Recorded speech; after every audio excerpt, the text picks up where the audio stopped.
school innovation and turnaround committee meeting. Ms. Rossi, could you get us started with the roll call, please? Dr. Bolte? Here. Dr. Bolte is present. Mrs. Castile? Mrs. Castile is not present. Dr. Davis? Here. Dr. Davis is present. Ms. Dallas? Ms. Ellis? Ms. Ellis is present. Mr. Barbie? Here. Mr. Barbie is present. Ms. Holloway? Here. Ms. Holloway is present. Mr. Mallory? Here. Mr. Mallory is present. Mr. Morris? Here. Mr. Morris is present. Mr. Warren Jones is not present. Mr. Rock? Here. Mr. Rock is present. Ms. Bochet? Here. Ms. Bochet is present. You have the floor. Thank you. First item, please. Your first item is on page 1, item 2.1, consideration of type 2 charter applications in response to the 2022 request for charter school applications as recommended by the State Superintendent of Education. The recommendation is to deny, approve, and approve with conditions as outlined. Updated documentation has been distributed. Can I get a motion? Dr. Davis? Mr. Garvey? Thank you. Superintendent? Yes, sir. Mr. Day will make the presentation. All right. Good afternoon. Can y'all hear me? All right. If y'all recall, the last time that we had this set of conversations was January last year. It took around 6 hours. I would like to be with my family for Christmas, so I'm going to be snappy today and try to get through this a little bit quicker. But our first item is the consideration of type 2 charter applications in its most recent cycle. So what we're going to talk about today, we're going to ground ourselves in the policy and then the process, then we'll end with our recommendations. It's my understanding that we would like to take these one at a time. So we'll go through the policy and the process, and then for each individual school, we'll tell you where we landed with our recommendations, why, and then where will we go. So first, just to ground as respectfully as possible you all in your responsibilities. Bessie is required to implement a comprehensive application process. Second, it is the duty of Bessie to review all of the proposed charters in a timely manner. Third, that we need to engage in an application process that aligns with the latest principles and standards as promulgated by the National Association of Charter School Authorizers, which is considered to be the national expert leader in this field. Fourth, to provide for an independent evaluation of the charter proposal by a third party. The third party that we use is called the School Works Team. We'll talk about that in a minute. And then lastly, once the board has reached a specific determination about whether or not we should enter into that contract, that you do enter into that contract if that is the will of the board. In terms of our process and overview, annually, Bessie approves a charter application cycle. That includes not only just like the cycle and the timeline, but also the application and the questions.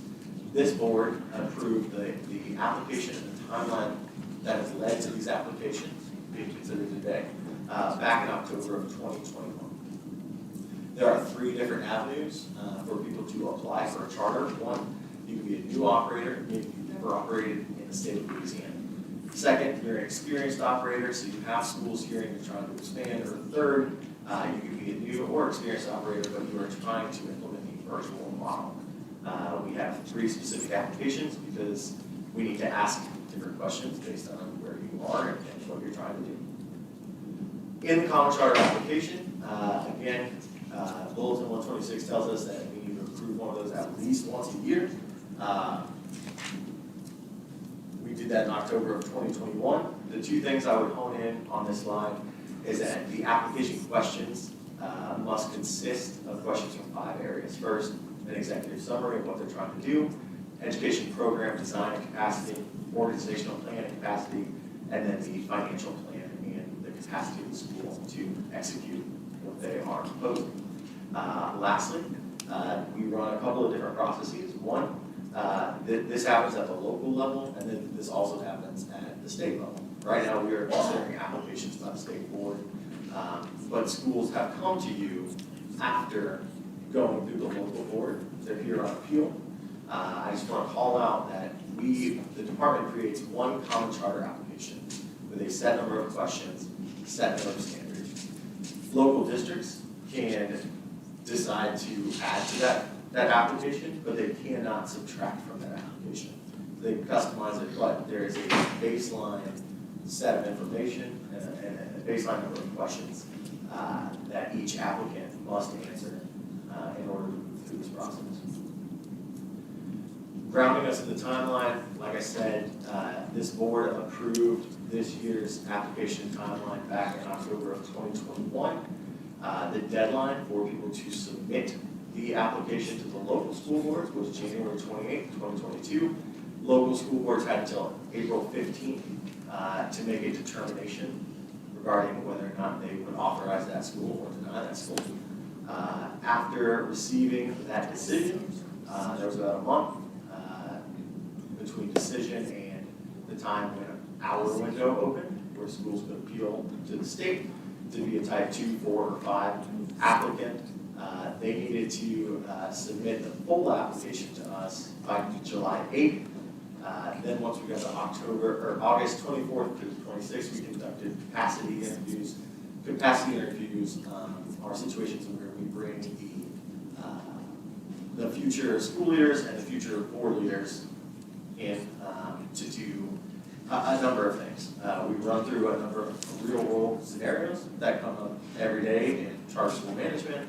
And then we also give them the opportunity at that point to address any standards that had not yet been met throughout the previous stages of that application process. And then after all of that happens, we have that third-party evaluator, Schoolworks Inc., that takes all of the data that's been compiled through each step of the application process, provides a final recommendation to our applicants. Our applicants are then given the opportunity to respond in writing.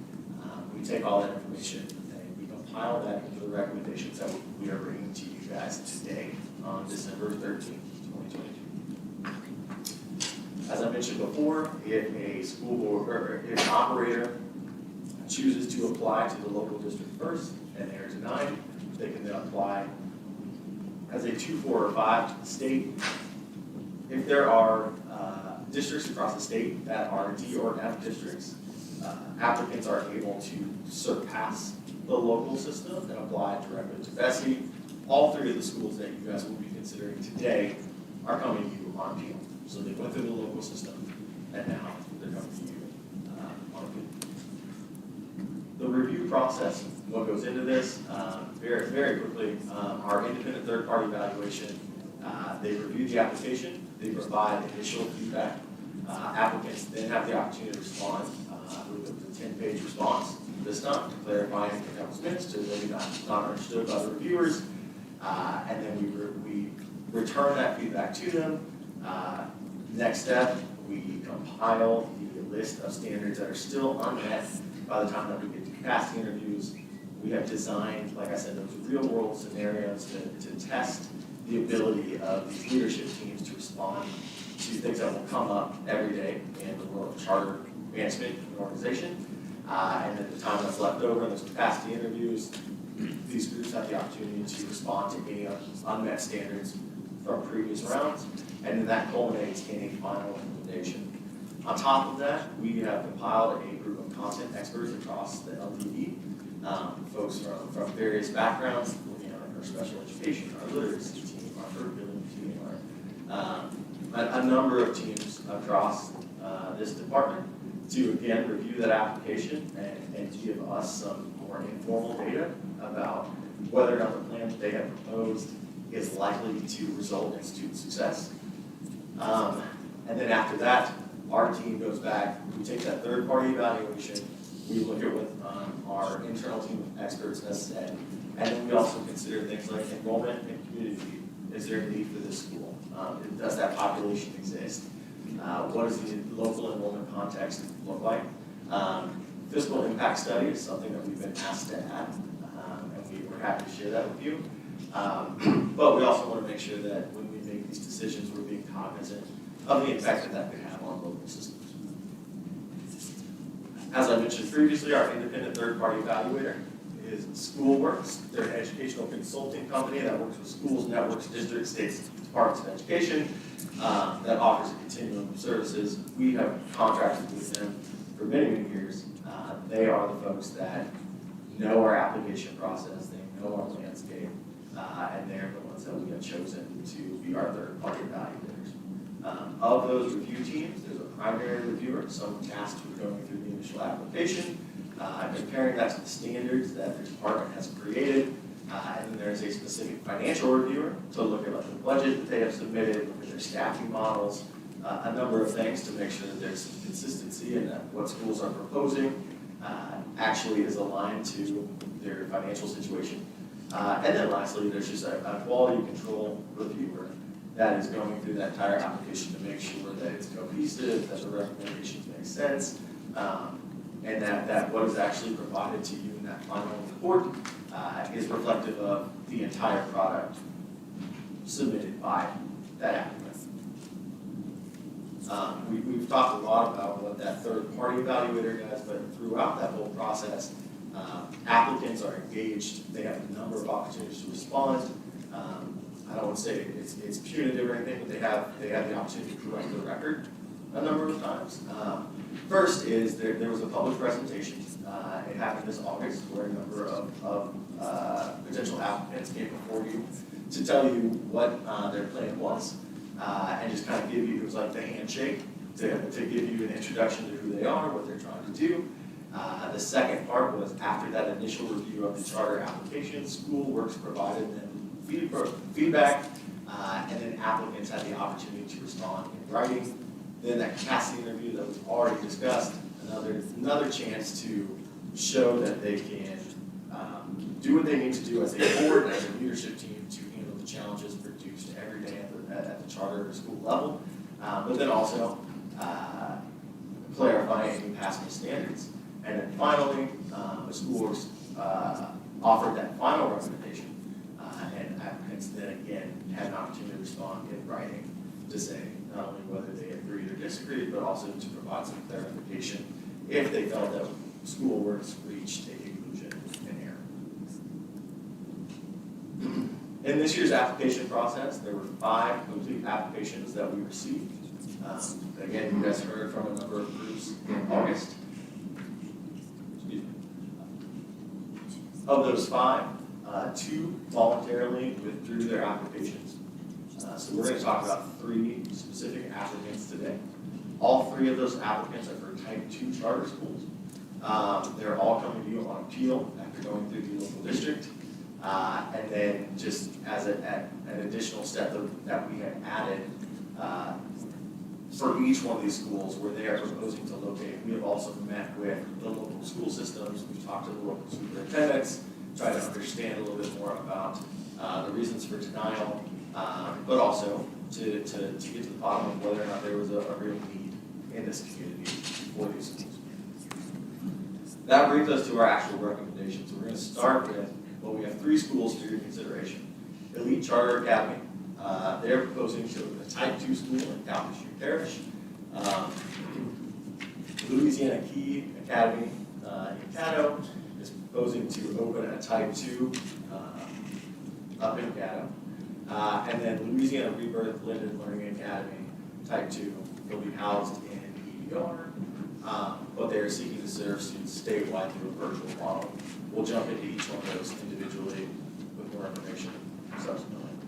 First one we're going to talk about, Elite Charter Academy. Elite Charter Academy, the nonprofit that is sponsoring this application, is titled Thrive Community Enrichment and Development Corporation. There is another Thrive that exists in the state. I want to make it very clear that these are not related. This is a different Thrive. But they are proposing to open a school named the Elite Charter Academy. They want to be located in Calcasieu. They want to be a Type 2, serving students statewide. At opening, they would like to serve students in grades K through 2 and then grow to a K through 6 full-scale elementary school. At the beginning, they'd like to serve 270 students, and then at scale, 630. The mission of Elite Charter Academy, as outlined by the applicants, is that the mission is where average is not tolerated, but superior is the standard. And their vision is that they're cultivating and establishing a global mindset for future leaders and equipping all students, or all stakeholders, with a foundation to achieve the highest level of social, academic, and emotional success.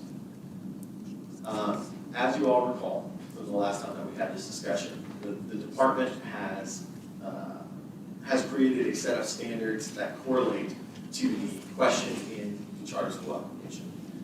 We have tasked our third-party reviewers with evaluating this application against those standards.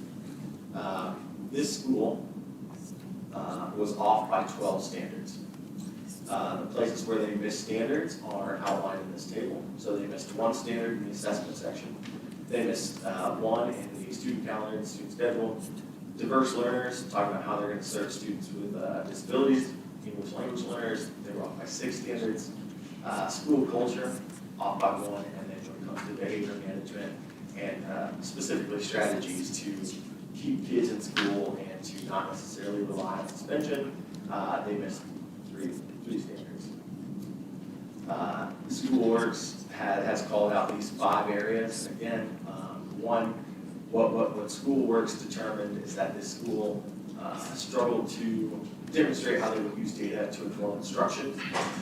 They submitted a staffing and organizational plan that did not necessarily support the instruction, the identification of those diverse learners that we just talked about. That was the area where 6 standards were missed.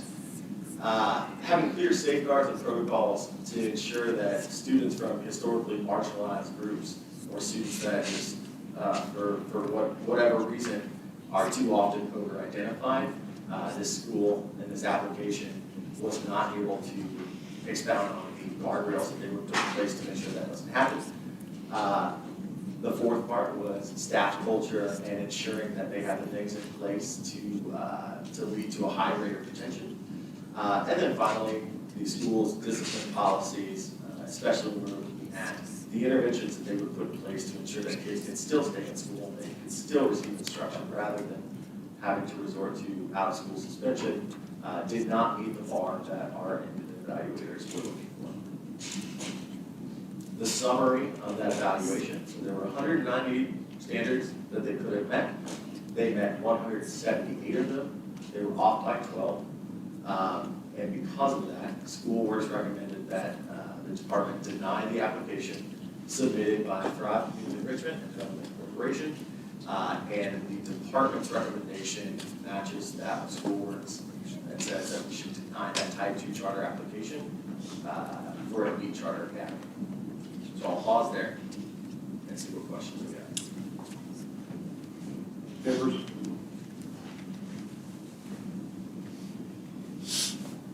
Is there a presentation by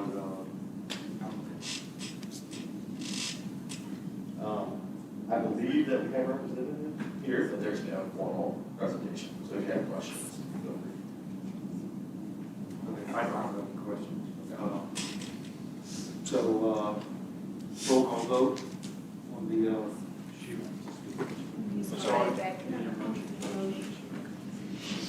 yeah, please come forward, and you can fill out a card, and we'd be happy to hear from you.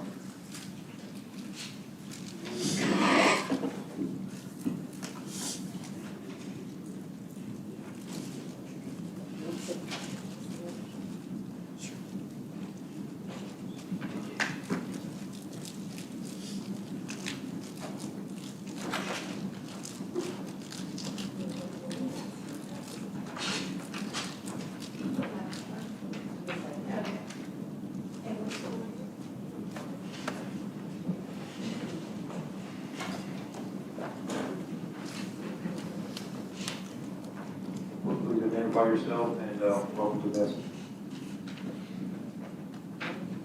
I guess I need to push this.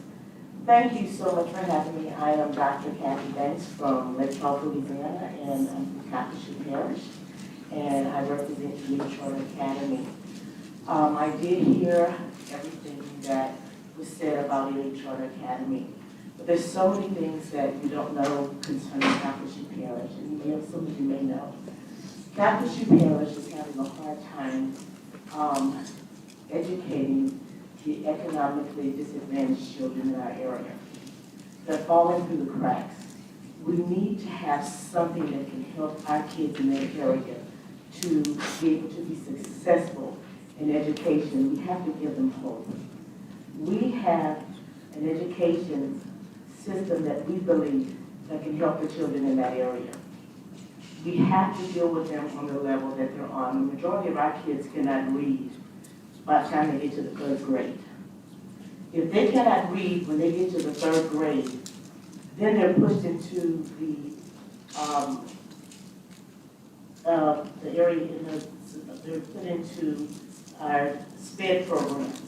And in our SPED programs, they hardly could ever get out of that. Once they're put in the SPED program, they get a certificate by the time they graduate. Once you get that certificate, your future is over. And our parents are really concerned about that. We want to help those kids in this area that are being put through the cracks. And no one is working on those areas. This has been happening for 40 years. We have generation after generation of kids that don't have hope in these areas. You know, I remember coming up when I was a little girl and my grandmother raised me. We have the same thing that's happening in this generation. And I used to get spelling words. My grandmother would help me on these spelling words, and she would say words like flow and dough and stove. And then I would go back to school the next day. And then I would fail my spelling test because my teacher would say store, floor, door. And when you don't know the culture that these kids are coming from, you need to be able to relate to each one of these children. And Calcasieu Parish is not able to relate to the children that they're receiving. This is the reason why they continue to not pass. This is the reason why they continue to not be able to grasp what they're getting. And Calcasieu Parish is not able to put this in their curriculum. We're adding things like this to the curriculum for these children that we're going to be seeing, we're going to be teaching. There's a lot of things that's going to be happening besides just the 12 things that y'all are saying that we should be denied for. Education is more than just standards. You have to know how to reach the kids. If your child has to go to a failing school every morning, they don't have hope to learn. They need to have an option to learn besides having to go to a school that they know is not up to standard, that they know that they can't read. Then they start to become teased in the 3rd and 4th and 5th grade. They give up, they don't want to go to school. Then we have truancy problems. Then you start having failing kids. And then it affects everyone in the area. Our grades go down. And then the state's grades go down. We have to start having other options besides just telling them that you're going to fail and you have no hope. And that's what Elite Charter Academy wants to bring to Calcasieu Parish. We need to bring this to every parish. We need to find a solution besides putting every child in a standard box. Every child won't fit all the boxes that all the other schools are trying to do. If they could, then all of them would be passing right now.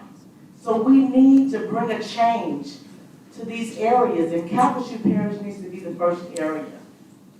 I love our children. I love our parish. We're going to work hard. We have the building. We have certified teachers that are waiting and ready to go. We have the classrooms.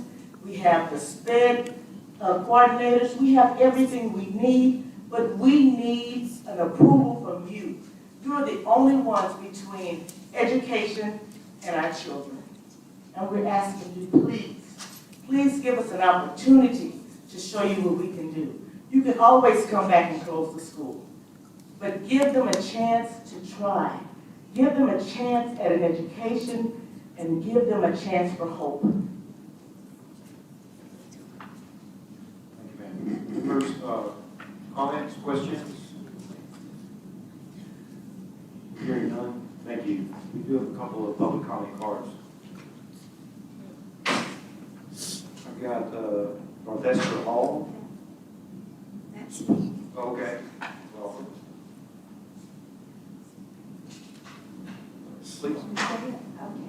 Another aspect of the EG Charter Academy is the social and emotional learning. Many kids come from backgrounds that inhibit them to learn in a way when they get to school.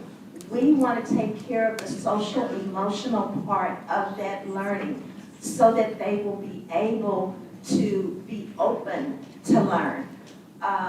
We will have social worker on staff and in place to handle those children who are in need of that emotional part to be helped and assisted in that area, and we will have access to the, a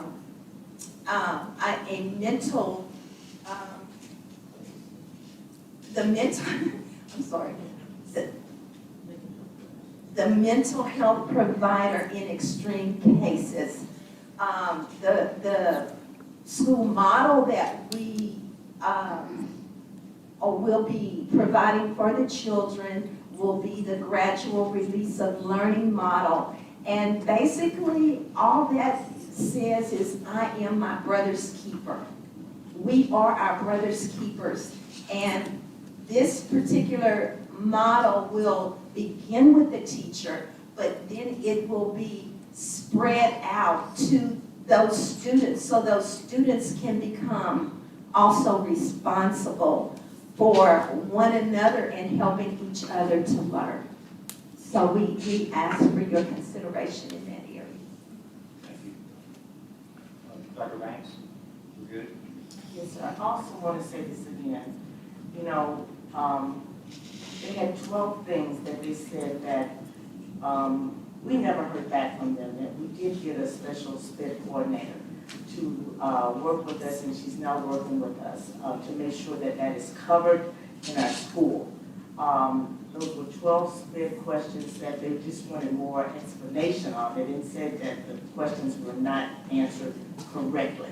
So I do want to clarify that. The questions were not answered for the evaluators from California. It was a 2-page answer that we had to answer the questions on, and then they expanded the font also. So a lot of things that they asked for from California was for us to answer those questions according to what they felt.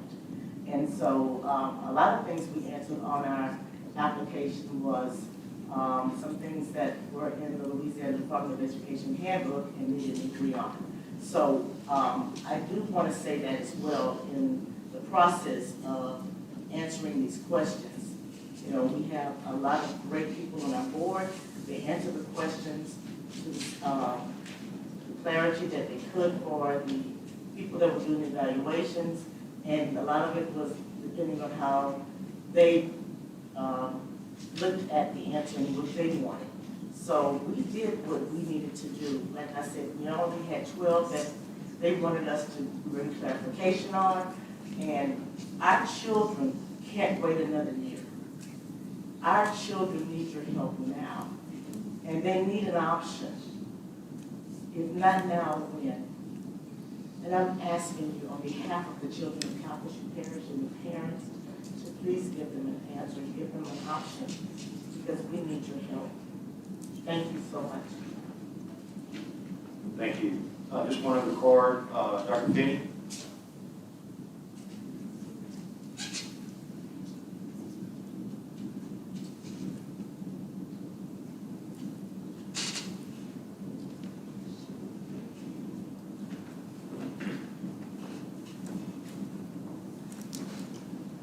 Thank you. I'm James Finney. I live in Baton Rouge, so I will be brief.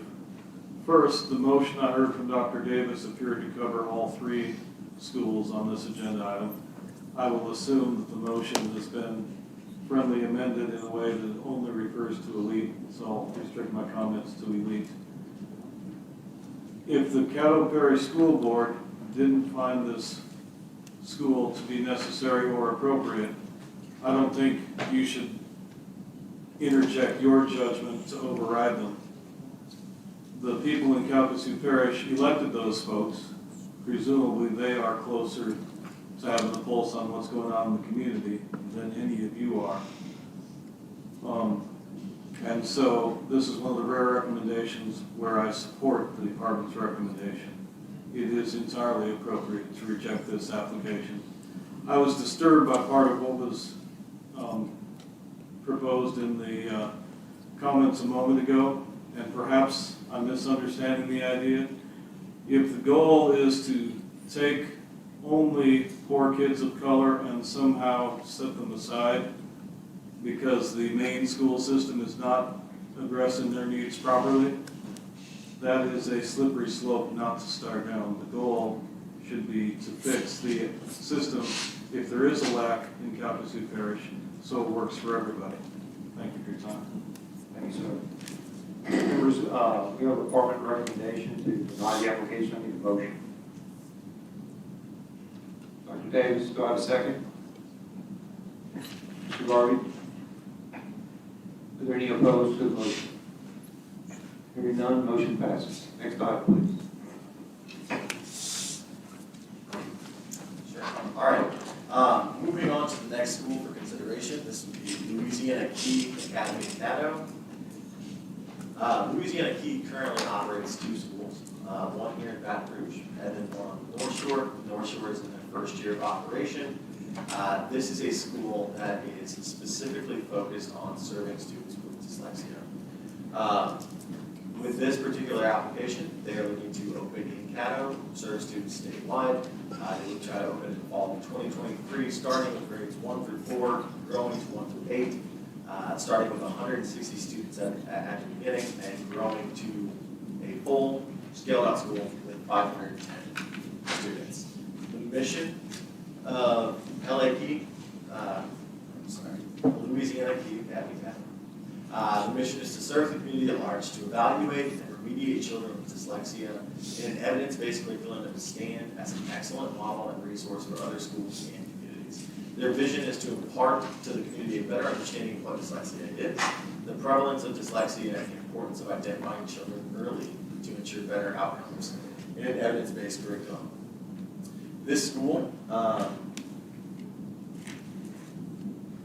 the number of standards applicable to this school was 198.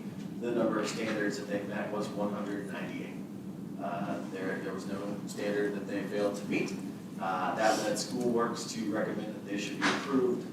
Our team also feels that they should be approved based on what we see in that application and based on SchoolWorks' recommendation. If we do go ahead and approve, like the LE recommendation is to approve the type 2 application, contingent upon completion of all pre-opening requirements, which is a standard checklist that we run through with every school prior to opening, addressing any conditions or special considerations that this board might put on them in the course of this discussion, and then lastly, that LAQ would have to execute a charter contract prior to opening.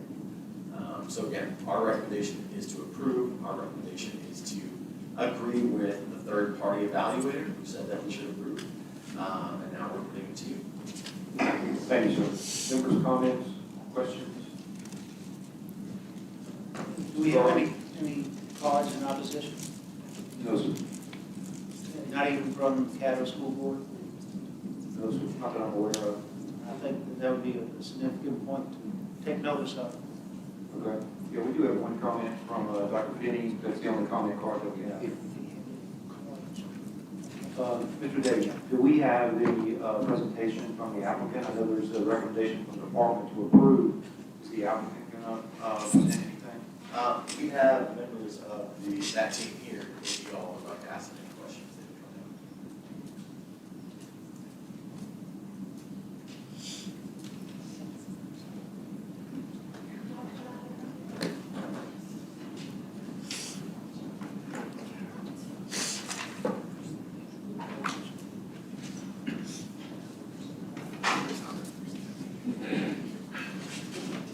So, if you would, identify yourself, and again, welcome to Bessie. I don't know that the board has any specific questions, but we welcome to give you the opportunity to comment. Thank you guys so much. My name is Kayla Reggio. I'm with Louisiana Key Academy. Thank you all for allowing us to speak today about Louisiana Key Academy Caddo. We're excited about this opportunity to serve the Caddo community and the surrounding parishes. I'm really honored to be able to represent the important work that all of our team does really to close that action gap in dyslexia education across our state. So we've been in operation for 10 years, and over the past decade, we've grown our school to serve over 550 students and their families in 2 regional areas across our state. We now serve students in kindergarten through 8th grade and are looking forward to opening a 9th grade here in Baton Rouge, on the Baton Rouge campus in the upcoming school year. And in that process, we've changed the course of our students and our families' lives and really given them hope for a future. When our students come to us, they arrive, they've experienced failure. A lot of times their self-esteem has been battered. They failed one or more classes, possibly even failed a grade. They feel dumb, they feel lazy, and they don't have answers as to why they struggle. And so we provide them with those answers, why those bright children are struggling to learn to read. We offer that full day education for our students. Our teachers complete a rigorous 2-year dyslexia therapy certification program, and we really offer a unique opportunity for our families and the communities that we are proud to serve by identifying those students as dyslexic and then giving them the education that they need. And so we just thank you. Thank you for your time. I have some colleagues here that will share. I have Ms. Androna Cartwright, who is our special education director, who will share a few words and thank her for her service to the school for the past 9 years. And then we also have Ms. Pamela Barker, who we're excited to welcome to our team for the Caddo School.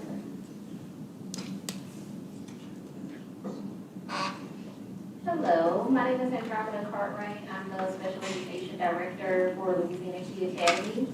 Ms. Reggio actually touched on a lot of the points that I was going to share. So I just want to kind of reiterate that we are very excited to have this opportunity to continue to expand to serve dyslexic students across the state. Our school design really focuses on that idea of early diagnosis, so making sure that we can identify students with dyslexia as early as possible so that they can begin receiving evidence-based instruction. We also implement small class sizes, flexible grouping. As Ms. Reggio touched on, our teachers are all trained in dyslexia, and they also go through continuous professional development and also do a lot of work with data analysis and just progress monitoring of our students. So we're very proud of the work that we've been able to do in the Baton Rouge area and also on the North Shore, and we are very excited to have the opportunity to continue to service more students across the state.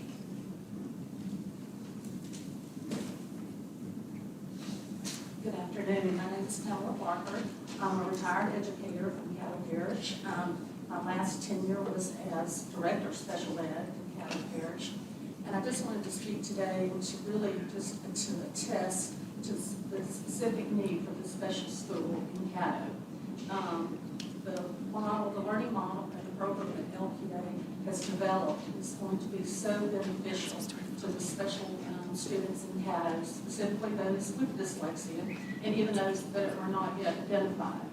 And I can assure you that this model is a very specialized model, and it's not so much being critical of what's being done in the regular classrooms in Caddo Parish, but that there's just such a need because this type of specialized, individualized instruction cannot really be done in a general curriculum, general educational classroom. So this specialized training for these teachers and the specialized model is going to be so beneficial to the students and to the lives and families of these special students. So thank you for your recommendation. Thank you. Members, questions? All right, you're done. Dr. Finn, you're up.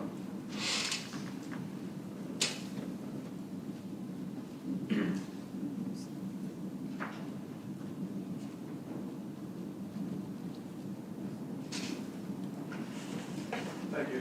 I strongly oppose the department's recommendation. Again, the elected school board in Caddo Parish declined this application.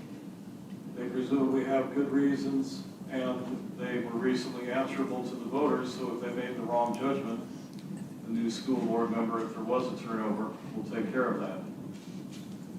Furthermore, the way you guys have set it up, those of you that have been on the board long enough to blame this on you, is that school performance scores are, and we'll blame the legislature too. If you get a good school performance score, you're a great school. If you get an F, you're a horrible school. Unless you're politically well connected, in which case you can get Fs forever. And not only do you get to keep your original K-8 school in Baton Rouge, but you get to stretch out to a brand new school in St. Tammany, which you have no data yet on. We already know the data says that the Baton Rouge school doesn't do well by the one objective standard that you go by. In fact, I took a look at last year's artificial, unofficial, whatever, school performance scores and compared them to student poverty. Drew a regression line, got our score at 70%, which is pretty good for social science data. And then I used that curve to predict how these schools should have done based on the wealth of their student body. Any guesses what the worst school in the Baton Rouge area was? It was Key Academy. They severely underperformed the score they should have gotten based on the relative lack of poverty in their student body. But let's pretend, for the sake of discussion, that SPS scores are worthless and tell us nothing. There's still a problem with having a board that is Baton Rouge-centered, running schools not only in Baton Rouge, but in St. Tammany. Now they want to open a high school next year. You're going to let a Baton Rouge board pretend that they are aware of what's going on at a school in Caddo Parish? That's asinine, it's irresponsible. Please go against the department's recommendation. If somebody in Caddo Parish wants to propose a type 1 that's locally run, then let the Caddo Parish folks support that. To Mr. Garvey's point, I think there's a decent chance that the folks in Caddo Parish recognize that Dr. Cassidy and her crew have so much support among Bessie, even if it's misplaced, that it might not have been worth their longer to make the trip. Fortunately, it was a shorter drive for me, so here I am. Please go against the department's recommendation, decline charter school 3. It's a bad idea, it's going to make the Baton Rouge Key Academy even worse. Thank you. Thanks, sir. I'm sorry, we have one more card. Yeah, I couldn't let that go. For the record.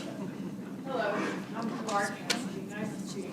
I just wanted to let you know that we have a great working relationship with Superintendent Gorey.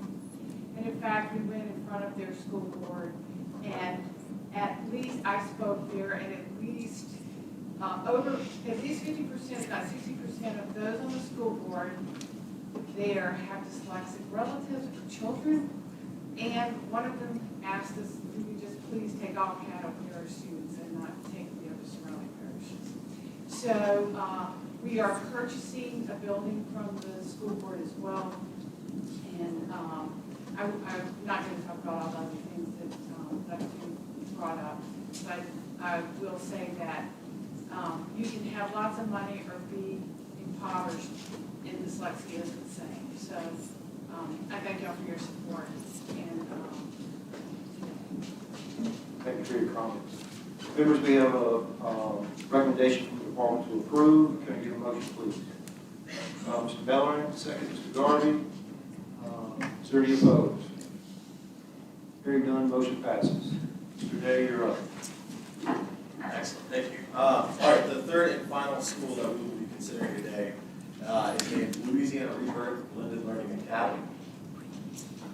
This is a school that will be run and approved by the Community School for Apprenticeship Learning Group, CSAL. They currently operate 3 schools across the state. They are proposing to locate in East Baton Rouge Parish, serving school students in grades 9 through 12 statewide through a virtual model. Their original application proposed that they start with 1,000 students and then grow to 2,000 throughout the course of that original enrollment table. The mission of Louisiana Rebirth is to provide students with real-world experiences by giving them access to alternative forms of instruction. The vision is to be the destination for students to learn at high levels. Before we get into the standards, I want to just provide an additional piece of information. This is a school that is seeking to serve students that have been adjudicated. They want to serve adjudicated youth, so students that are coming out of secure care. I think that, not to put my own opinion on this, but I think that if you open up the Agitator, you see what's happening. Like we have a crisis in our state with students that are incarcerated or are adjudicated. And this is a group of people that has stepped forward to meet that moment and is proposing to serve these students. What they want to do is as soon as those students are out of secure care, provide them with almost one-to-one supports that they need to ensure that they can get back on track.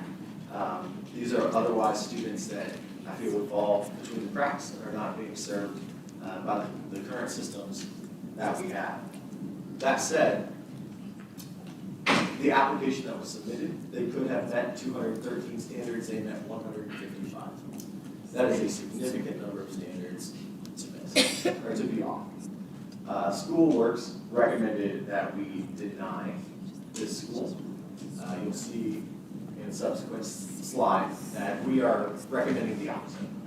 We are recommending that you do approve this charter school. And the reason why is what I just alluded to. There is a significant statewide need to serve this population. There are not a number of people that are knocking down the door trying to serve this population. So understanding that, also understanding the deficiencies of the application, we went back to the applicant group. And instead of allowing them to open with the 2,000 students that they asked for, we said, let's run this as a pilot. Let's shrink that down to a quarter. Start with 500 students, grow year over year. We've missed 58 standards. We need to get that right. And so rather than opening in the fall of 2023, take an extra year, work with our team, build the partnerships that we need to with OJJ, special school district, all of that, to make sure that you're ready to open by day one. That day one is not until fall of 2024. We have talked a lot about standard counts and how much that matters, and I don't want to act like that is not important.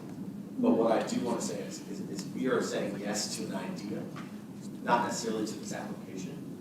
We can work with these folks to get this right.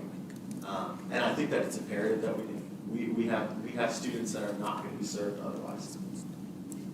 And this is an opportunity to serve those students. And so for those reasons, while we understand the deficiencies in an application, we are recommending that you all approve this so that we can serve these students, treat that as that pilot program, and do something that otherwise is not happening in the state. And so that's what's driving our recommendation. Mr. Morris, can I provide just a little additional context there? Not only is it the fact that we believe that these students have greater opportunity to be served, but there's fairly significant support in the field. Like, we have received numerous letters from district attorneys, from judges, from sheriffs, from members of the governor's cabinet, individuals from a wide spectrum that deal with this specific targeted population that want us to embrace and try this specific idea. And Mr. Day brings up a good point. We did not feel like they were ready initially, and we also felt like their initial ask for population was too large, and so we cut that down to a quarter of the original ask, and we built in an additional year to develop a program. So I just want to provide a little additional context. Thank you, sir. Superintendent Boucher?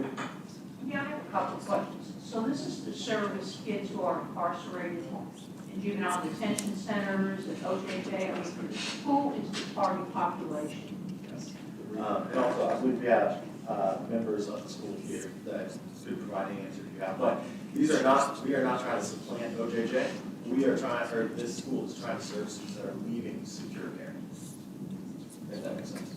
So they would not be currently incarcerated. So they would not go back to their district schools or whatever.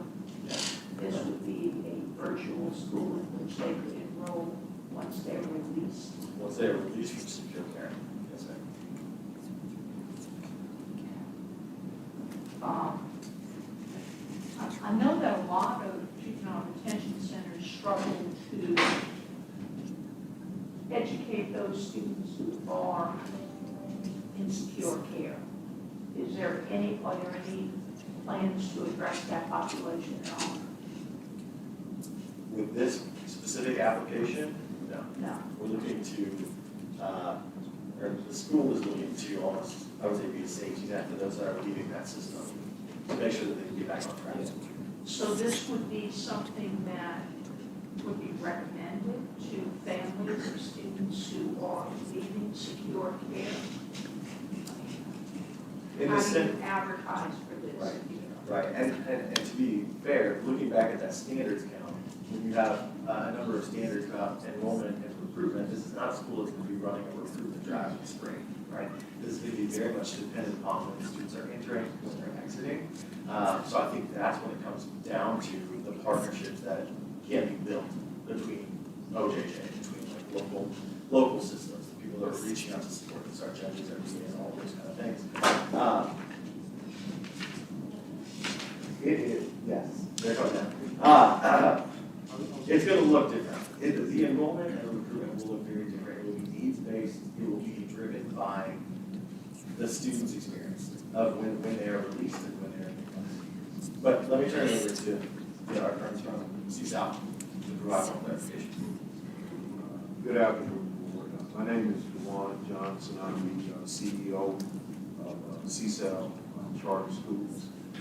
Just to give you a quick snippet on our organization, we are currently the oldest, one of the two oldest operating charter organizations in the state. We just celebrated our 25th year of operation. Actually, we operate 4 schools. We operate 2 Type 1 charters and 2 Type 2 charters, one of which is a statewide virtual school that we've operated for the last 12 years. To speak specifically about rebirth, as we call it, to answer your question, we are looking at students who are high school age, who are in probation and parole. And we plan to partner with OJJ and the other supporters, judges and districts attorneys and what have you for their referrals. And so this school will be presented as an option for these students to attend. The other thing I think is significant to know about part of the planned operation is that this will be a blended model, which means that we plan to have centers around the state, so it won't be a purely virtual model. And so in those centers, our focus really is going to be on the other needs of the students, the social needs, home to work, and that type of thing, to try to support the student holistically. And so, if there are specific, questions that you have, we'll try to do our very best to answer those questions. But first, I want to turn to Mr. Lamont Cole, let him introduce himself and maybe give a little bit more. I think you asked on job. Lamont Cole, Chief Academic Officer, CSAL. And we also have Dr. Herman Brister, who's a former district superintendent who will be working along with us in this effort, and who's done a lot of work with this particular population of students. If there are questions, yes, ma'am.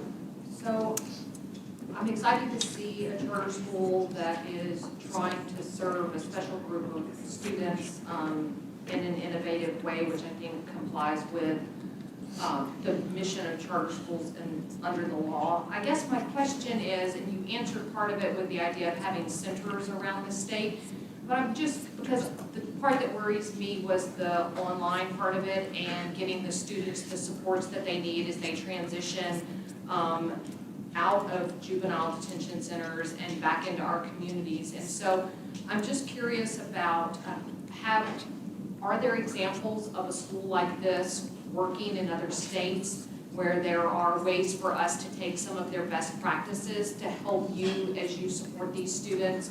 So that was one question. And then the second one pertains, like, is the school going to help students that are going home to rural communities regarding internet access and the like to be able to function well in that online environment? Yes, ma'am.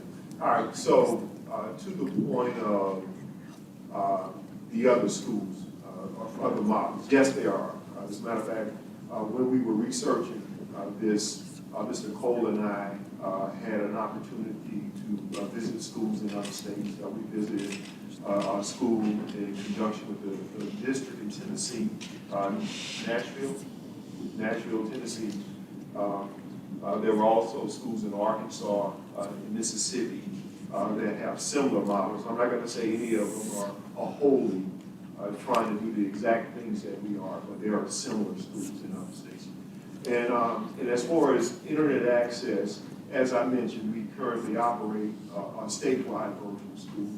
It is part of that model that for students who are in rural areas or who have free or reduced lunch, that we provide internet access. And not only do we provide internet access for those families, we also provide whatever technology that goes along with that. And so we already have it a part of our work experience to make sure that these types of families get internet access.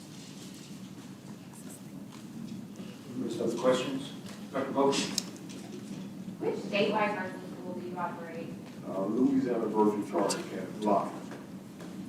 And you mentioned some others. Which ones are those? Well, the others are brick and mortars. We have a type 2 high school, Madison Preparatory Academy.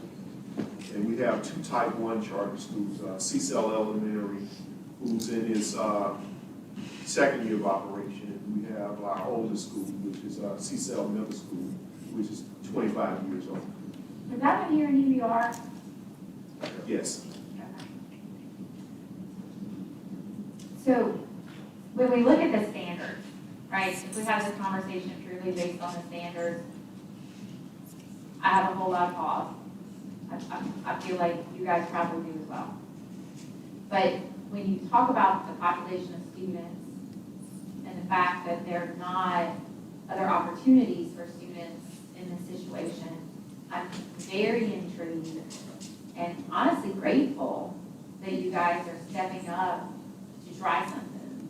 So I appreciate that, and I look forward to seeing what you're doing.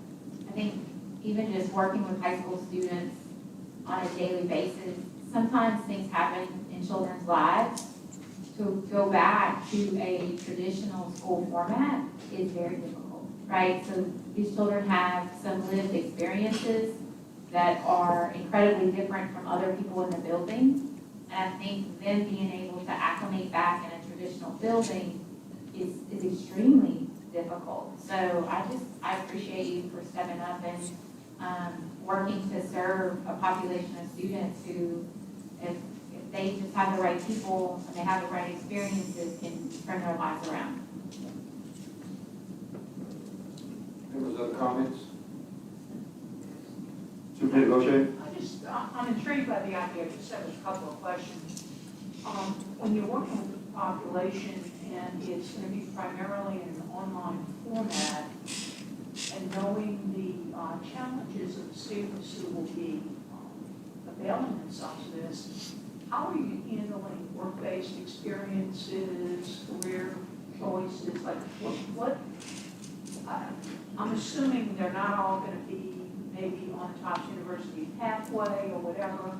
So what are some of the programs that you're offering to help them in career and technical ed or anything like that? What is happening programmatically?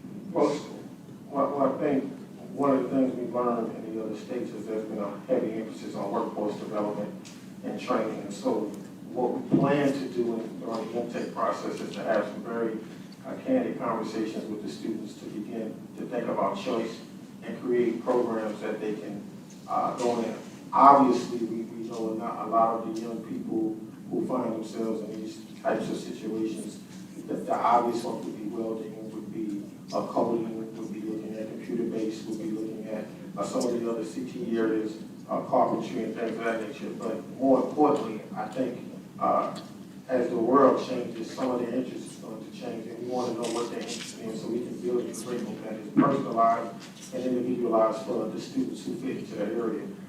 We also know, as much as some students may not be on the college path, there are a lot of students who, if given the right type of support, will be on the college path. And so we definitely want to make sure we have a curriculum that allows them, if they should choose to go to college, go down that path, but then create those CTE courses and make sure they get the industry-based certifications that are applicable so that they can go into the workforce and get a job. And so the other thing we've done in our conversations over the past 3 years is have a lot of conversations with different companies around the state who are willing to support us by allowing some internships, by allowing some apprenticeships, so for these students who agree to come to school as a way to encourage them to stay in school during the time. So what we want to do is two things. One, make sure they're able to go to school at a time that is convenient for them, as well as secure them an opportunity to work while doing so. We also recognize a number of these students are going to be over age,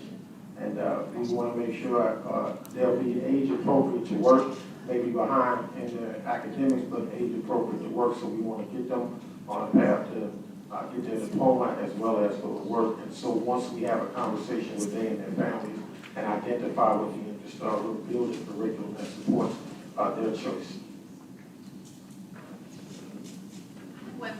Other questions? Dr. Bowden? Are they going to be on the alternative framework? Yes. Okay. And then I'll just encourage you that if you do get approval to connect with me, you can come visit my school and we can chat. We'll come soon in January. I think someone else recommends that. Great to see you make And those. this is 9 to 12, this is not 6 to 12. Great to see you making those connections already. Other questions, comments? All right, hearing none. Dr. Finney, you're up. Thank you. All right. So members, we've got department recommendation to approve. Is there any opposition? I'm sorry, I'm reminded that we need a motion. We have a department recommendation to approve. Can we get a motion? Mr. Holloway, second Dr. Bopey. Any opposed? Hearing none, motion passes. Mr. Day, I think you wanted to take this next group holistically, is that right? So the next item is our extensions, our initial renewals, and our subsequent renewals. I think it would make the most sense to consider extensions first, then move on to initials, and then subsequent. This is a new item. Meeting as outlined. Updated documentation has been distributed. You also have another PowerPoint that's been updated, and it's updated in Board Docs as well. All right, Mr. Day. All right, so with this item, we are considering our extensions and our renewals. This happens every year. There are 3 schools that you will be considering for extension, and then the other 7 are up for either their initial renewal or their subsequent renewal, and there are slight policy differences for each one of those groups. Starting with extension. The basis behind extension is that every charter is reviewed in the 4th year of their operation to determine whether or not they should be allowed to continue operating in that 5th year. That decision is based on their academic, financial, organization, and performance. The policy in Bulletin 126 tells us that for a school to be eligible for renewal outright, they need to have at least a D letter grade. That said, there are 3 potential decisions that you guys can make today. The first is to extend that contract outright, especially if they meet that D bar policy. 2, this board can offer a probationary extension, in which the school has not earned the required letter grade of a D, but given extenuating circumstances or given a department recommendation, you can approve a probationary extension, which would then allow them to continue to operate for that next year, and then come up for a full renewal review in the following fall. Or then 3, you can decide that the schools should not be extended, thereby ending their charter contract and closing the school down. We have 3 schools to be considered. The first is GEO Next Generation. They were a D school. They met financial and organizational requirements. We are recommending contract extension. Glen Oaks Middle.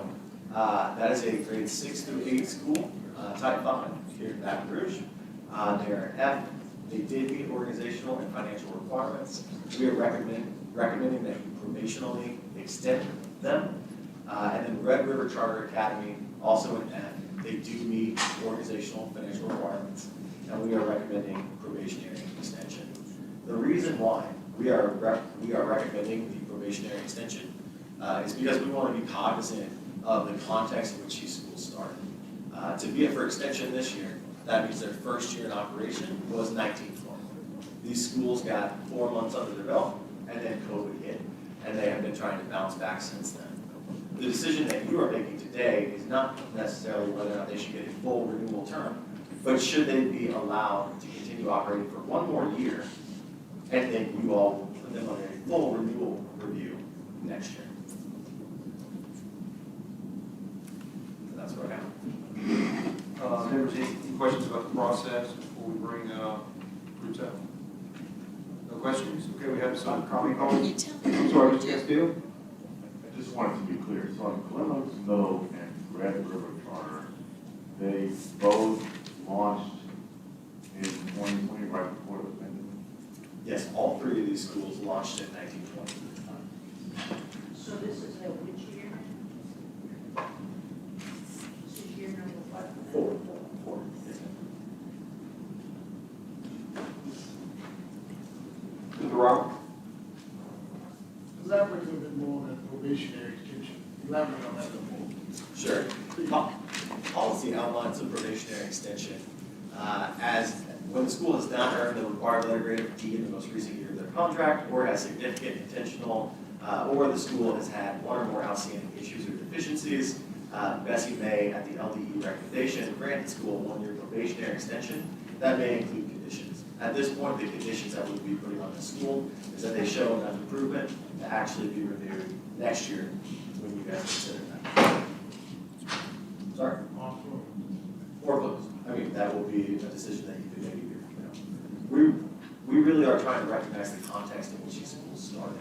When we had these conversations and when we've been really trying to figure out what is the most fair way to treat these schools, we really did recognize that there's a distinction between a school that started the year that COVID hit versus a school that had been open for a couple of years and then could absorb the impact, or even some of the subsequent renewals we talked about in a minute that have been open for nearly 11 years and then had to absorb the impact.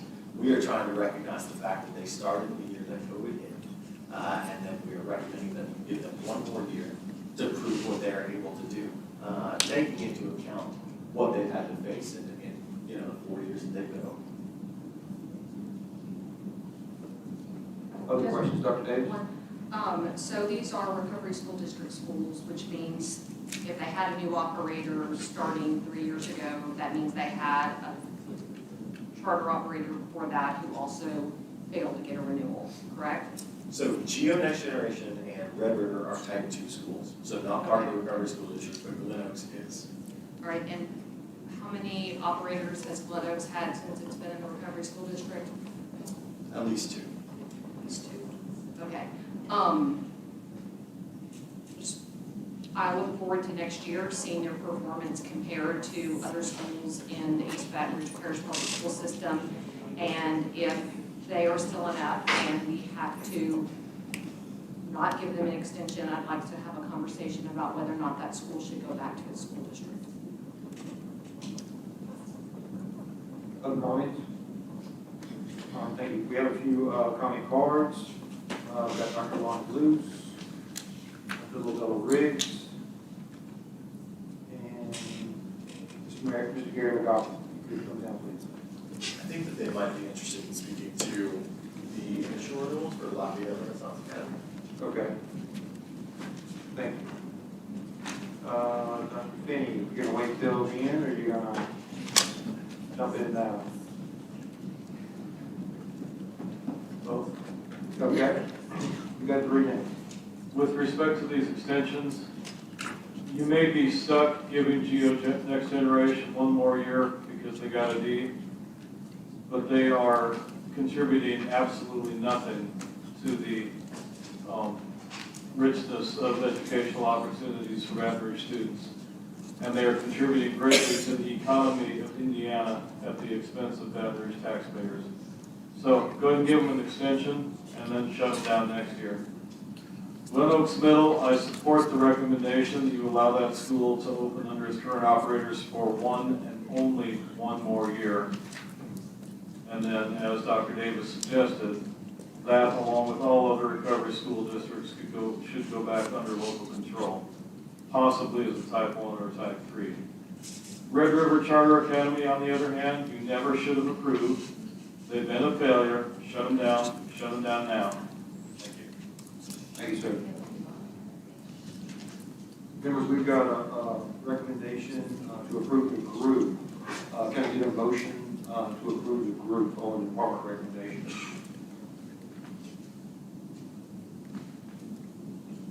Mr. Malone, can I get a second? Dr. Bovee?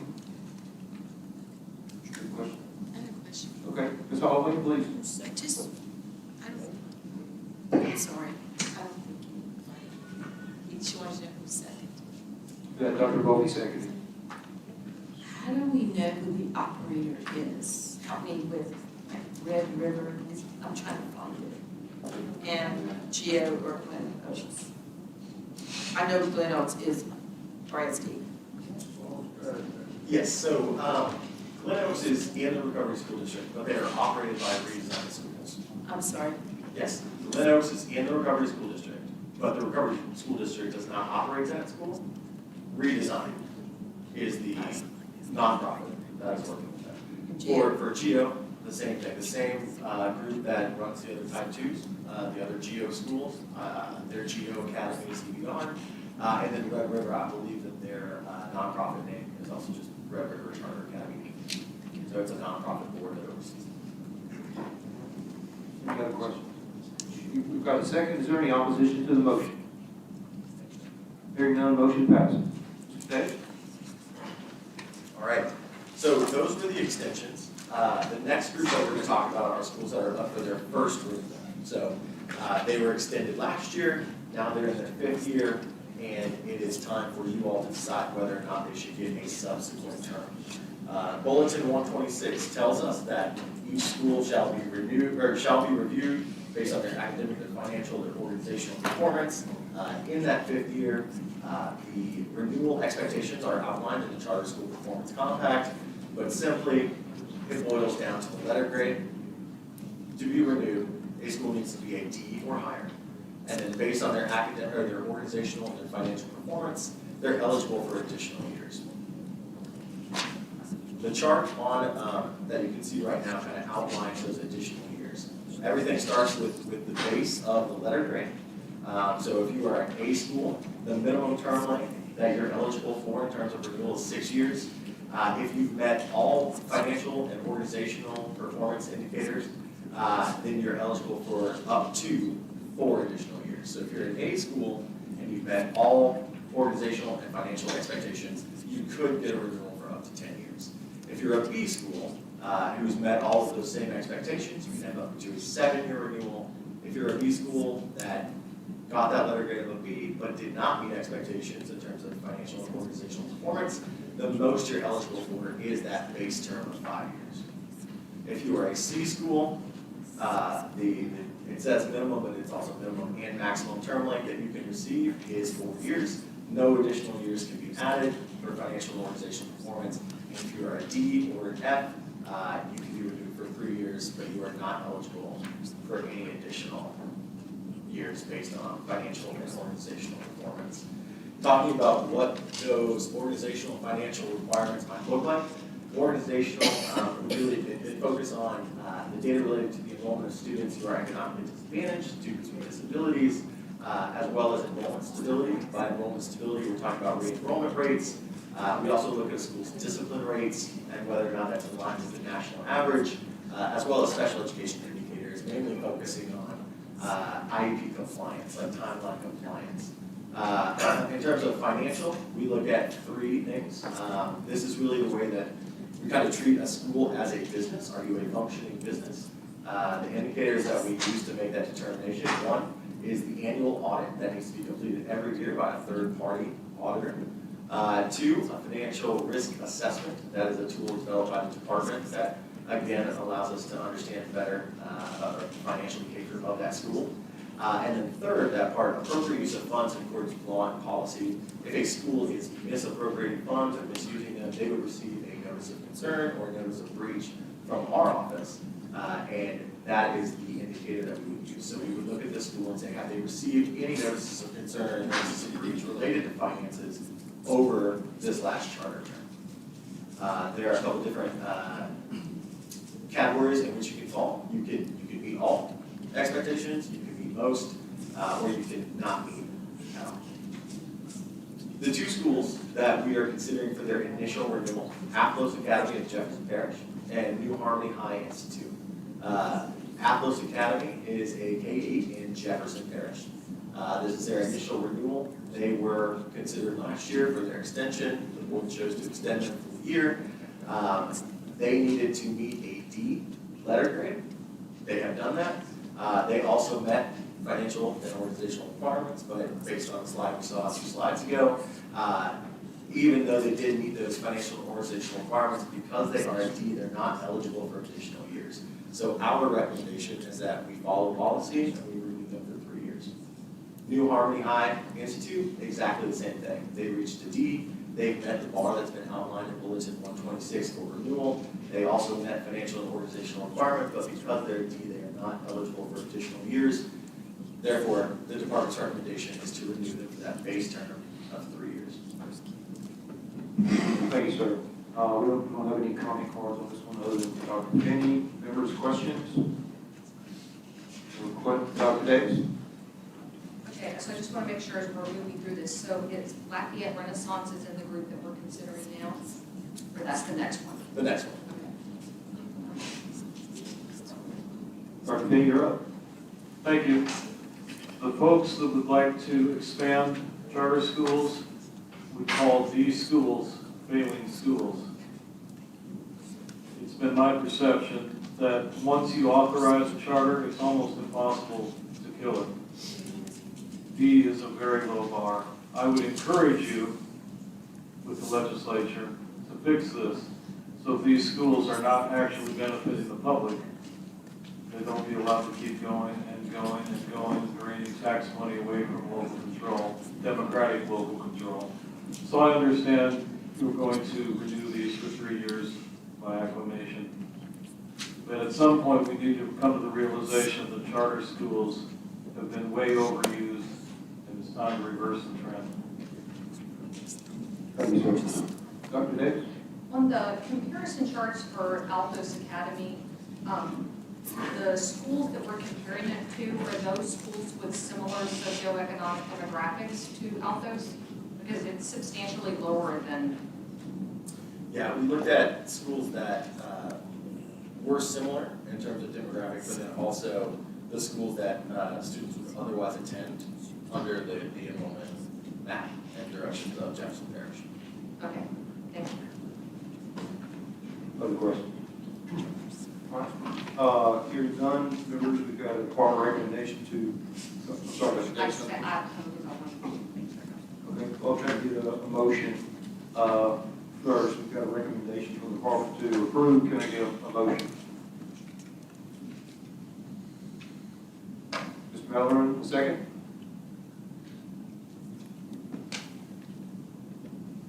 Ms. Garvin? Thank you. We've got a motion on the floor. Dr. Davis is opposed. Anyone else opposed? All right. Hearing none other than Dr. Davis, motion passes. Mr. Davis? All right. The last set of renewal recommendations we have for you today are schools that have been previously renewed at least once. So they are falling under our subsequent renewal status. There are 3 pathways to renewal for schools that are in their subsequent renewal. The first is to be a letter grade of a C or higher. The second pathway is that the school can be a D, but they need to have been a C for more than half of their charter term and in the last year of their previous term. And then the third pathway is that the school can be a D, but they need to have a progress index of an A for more than half of their term and again in the last year of their previous term.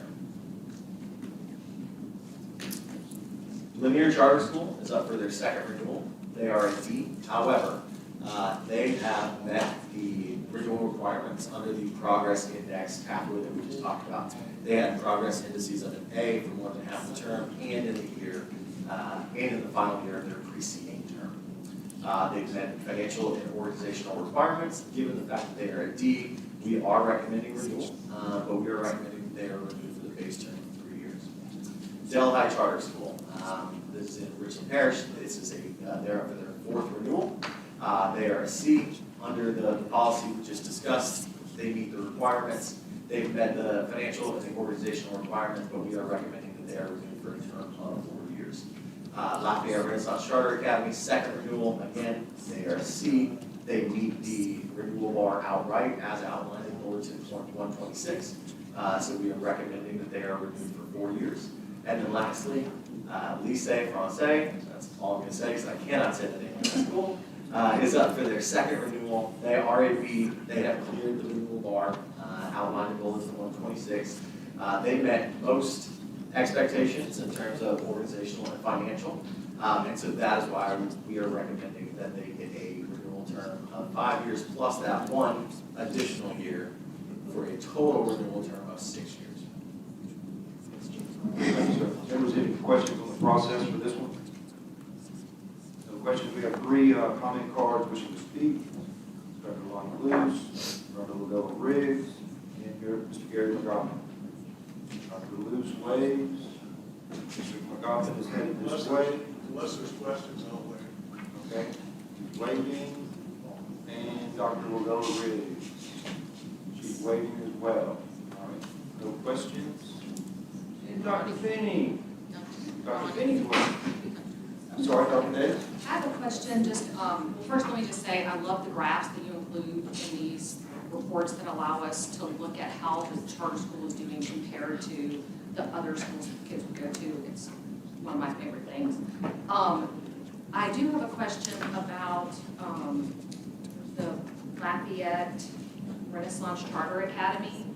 So in its financial, looking at it, do we know if it is educating students and learning pods and whether or not it is charging tuition and fees for those students? To our knowledge right now, and I think we'll have a deeper discussion once we get to the learning pods. No, we don't know that there are any pods associated with Lafayette Renaissance Charter Academy, but we do have representatives associated with the school that might be able to provide more information. Is there anyone from Lafayette Renaissance who could shed light on whether or not pods are associated with this school?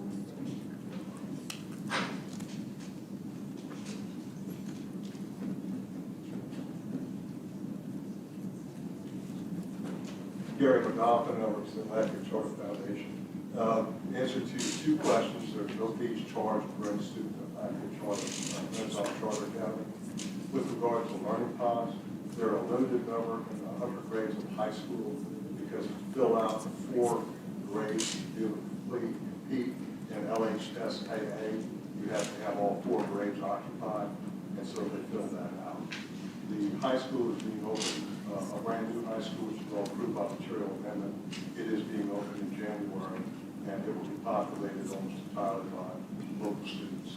The pods, if there will be pods in the future, that hasn't been discussed by the board at this point in time, other than to accommodate the athletics reform. Okay, so there is a pod associated with it, but it's very small. Is that like 10 students, 20? Right. It was just to fill out the 12th and I think 11th grade level. Okay, and then there's no tuition or fees associated with that particular learning pod? Correct. Okay, thank you. Yes, ma'am. Other questions? All right, hearing none, members, we've got our recommendation to approve. Can we get a motion, please? Looking for a motion. Ms. Holloway, in a second. Mr. Garvey? Is there any opposition? I'd like to abstain from this one. Again, is there any opposition? I'd like to vote no on democracy. I don't think democracy prep is up. They're going to automatically defer in January, so they're not on the ballot. Yeah, they're on our agenda, but not. They're not included in the motion. Gotcha. Thank you. So you're not opposed? Nope. Okay. So just for clarity, recognizing that democracy prep is not included in the motion, is there any opposition to the motion? Hearing none, motion passes. Okay. Great. That takes us to democracy prep. In the past, starting with the precedent that we set last year, and I believe in years prior to that, if there is a school that does not meet renewal requirements just outright by what is outlined in Bulletin 126, we have typically deferred them to a second meeting. So we've taken the schools that meet it outright by the bar, do that in December, January, and then you use that extra time to do a deeper dive. So we're jumping into additional academic indicators, we're meeting with the board, we're school leaders.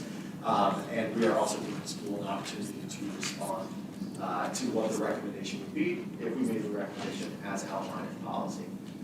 So we fully intend on bringing this back to the board in January, but again, following precedent, we're asking for that additional month to do that deeper dive and consider that a month from now. Thank you, sir. I believe that concludes this agenda. Next item, please.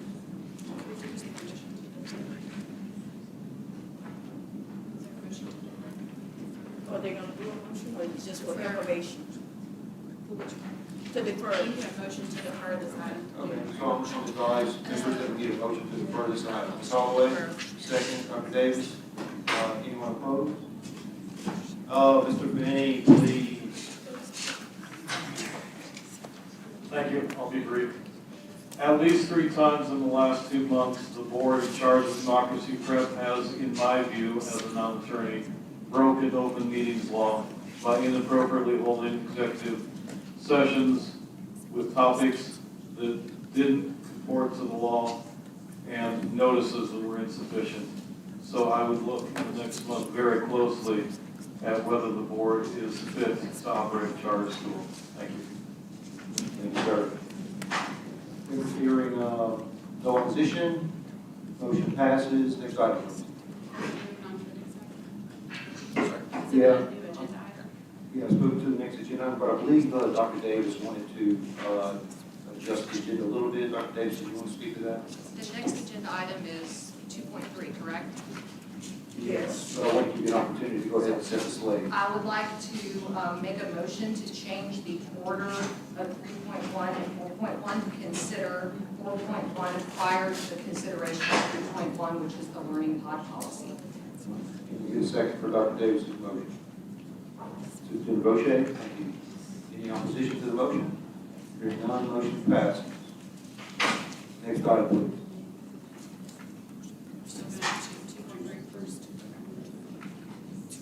Your next item is on page 181, item 2.3, consideration of amendments to Bessie approvals of charter applications approved during the 2021 application cycle. The recommendation is to approve. Can I get a motion? Dr. Davis, and a second. Looking for some help with a second. Mr. Castillo, thank you. Superintendent?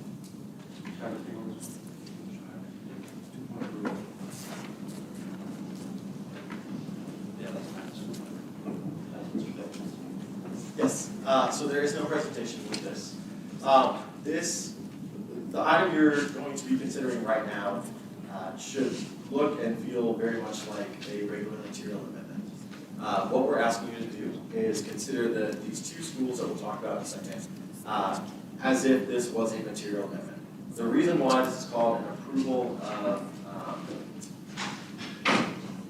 an amendment of a prior approval is because both of these schools are still going through the pre-opening process. They do not have a charter contract yet, so there is nothing to actually materially amend. However, as we've been working through the pre-opening process, they have asked us to bring these 2 things to the board for your consideration. The first is Kenilworth Science and Technology Academy.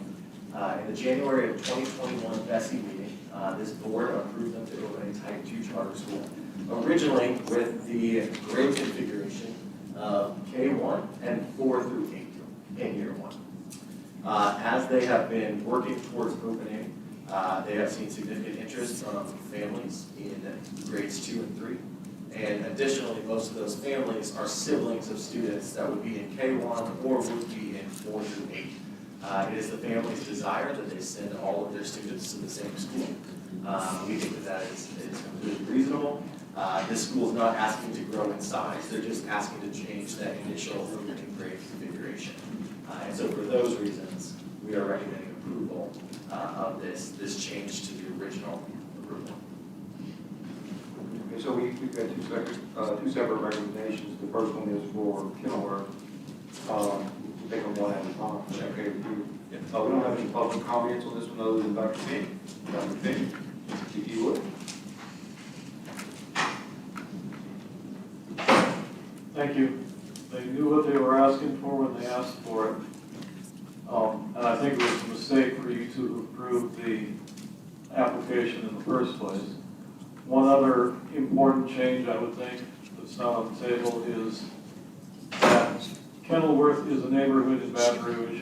Now it's clear that this charter operator, consisting substantially of people who don't live in Baton Rouge, is building well outside the Kenilworth neighborhood. So I would think that it would be perfectly reasonable to force a name change so we don't confuse the public.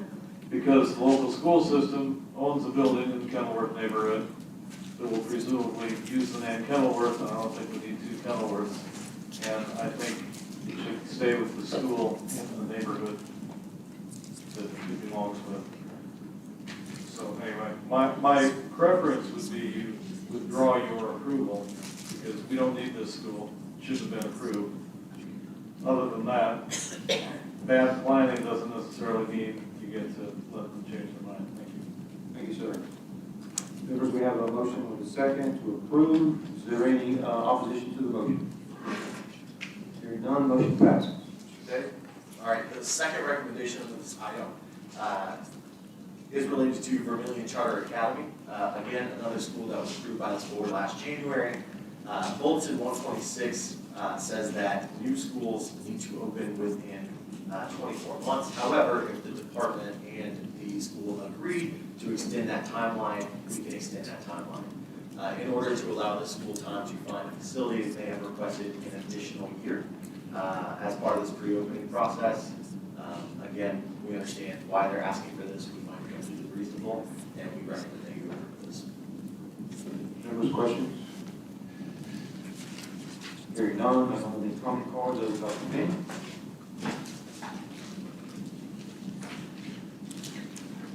If you'll indulge me, this is relevant, although it mostly relates to items coming up. I think it's a mistake to let this school open because it's associated with Charter Schools USA, and as you will learn in upcoming discussion, or have already figured out, that organization should not be doing business anywhere, particularly in the state of Louisiana. And so, rather than giving them another year, having that threat hanging over the local school district, if they're not ready to open, they don't have a building, that's fine. I think you should rescind the approval of their charter application. Charter Schools USA is already taking too much money from the taxpayers and from parents inappropriately, and you should do what you can to shut that down. You won't, but I figured I'd try anyway. And with that, I'm off to teach a class this evening, so enjoy your next few hours. Thank you. Thank you, sir. Members, we have a motion on the floor. Is there any opposition to the motion? Dr. Davis? And I'd just like to say, it's because I'm being consistent, that I think we made a mistake authorizing this school in an A-rated school district over the objections of their school board. Is there any other opposition? Hearing none, motion passes. Next item, please. Your next item is on page 191, item 4.1, consideration of an update report regarding the third-party audit of Iberville Charter Academy. The recommendation is to receive. Can I get a motion?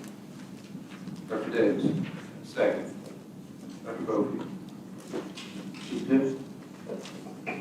Yes, Mr. Morris, just for your information, this was an item, much like the items we considered earlier today that you had added to the agenda, Mr. Morris. This is an item that Dr. Davis requested to be added to this particular agenda. And so the department's recommendation on this particular item is just to simply receive the report, which you have in your packet, which is a review from Penn Square. Thank you, sir. Members? Dr. Davis? And so the department's not going to provide a summary of findings, we just want to go directly into questions. Yeah, so our backup, Dr. Davis, is the actual review from Penn Square. Okay. And we just feel like since it was an independent review, that we didn't want to summarize their document speech for itself. Comments? Dr. Davis? Wait, before she goes into that department, you asked that this audit be conducted. Why would you summarize whatever the findings or their recommendations to you? What the department intends to do? Well, the recommendations are summarized. I mean, there's a section within the review that says that it's actually titled conclusion and recommendations. We are, if you're asking what we intend to do, we are presently working with the ICA board, and they are being fully cooperative with us to think about next steps for this particular school. Mr. Chairman? Yes, sir, Mr. Garber. I would add that, if I understand the situation correctly, the legislative auditor is also looking at a lot of these issues and may either corroborate or dispel some of the findings that are in this report. And personally, I'm looking to see what the legislative auditor comes up with before making any decisions or conclusions in my own mind.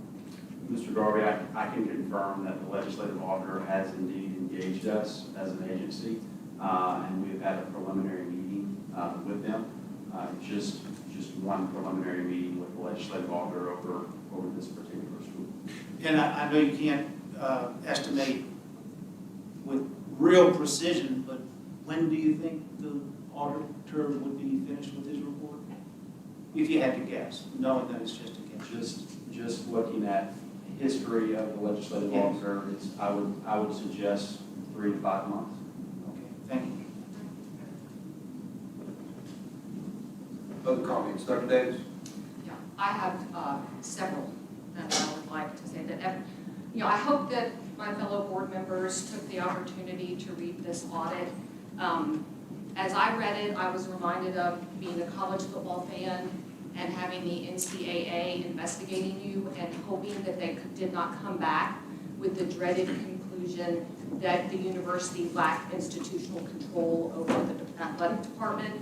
Because as I read this document, it feels as if the board that we authorized to run this school, we gave them the charter, the South Louisiana Charter Foundation really lacked institutional control of what's going on at Iberville Charter Academy. And I come to that conclusion because Mr. Pierre, according to the audit, said that he did not know that the school was operating pods. And he is the chair of SLCF, and they are Iberville Charter Academy's nonprofit governing board. And so the question that I have, and he is unaware that they were operating pods, there are several. I would like to know who signed the leases for those pods, right? So they're in buildings, strip malls, and a variety of other locations. Mr. Day, do we know who signed the leases for the pod locations? There is a world in which the board has delegated authority to CSUSA under a management agreement. I would ask folks from the organization here if they have any further context. Would someone like to come forward?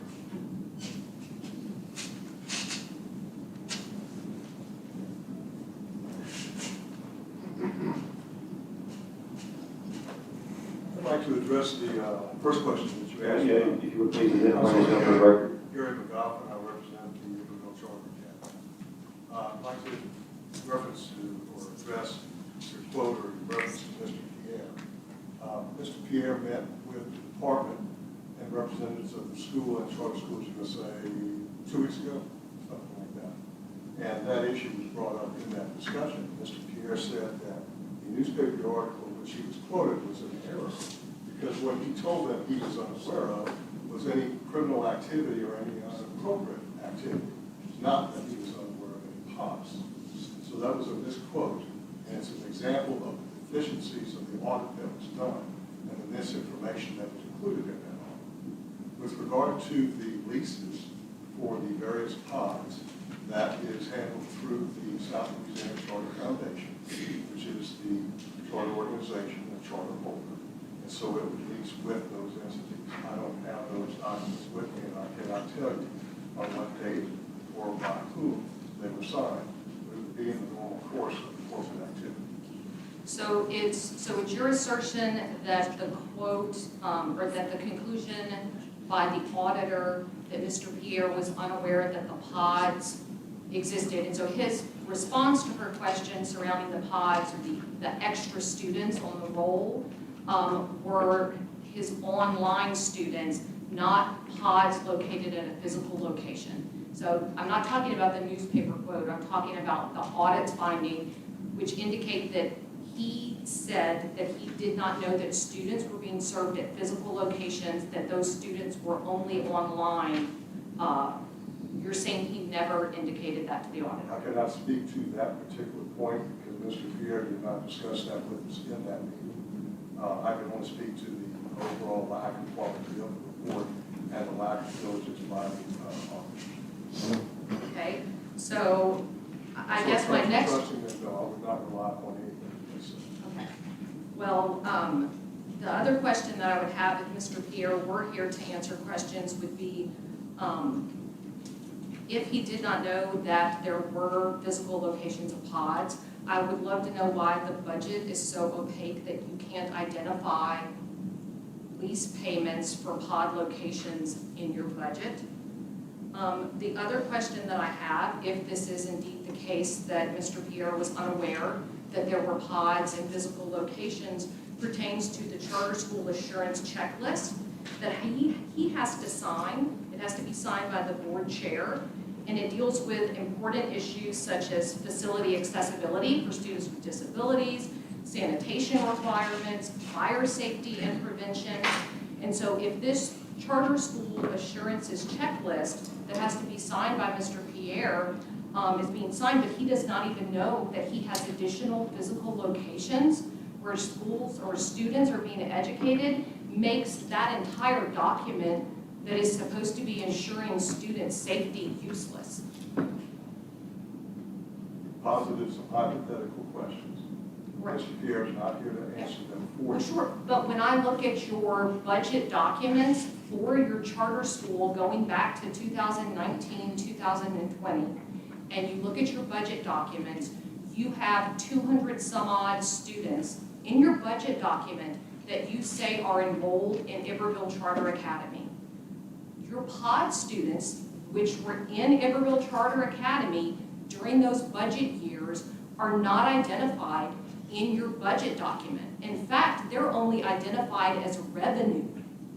They're not listed as enrolled students in your pod. It's not until this year's budget that the pod students are actually indicated on the public-facing budget document that is presented to the public and discussed at foundation board meetings. It's important to remember that pod students are students of the school.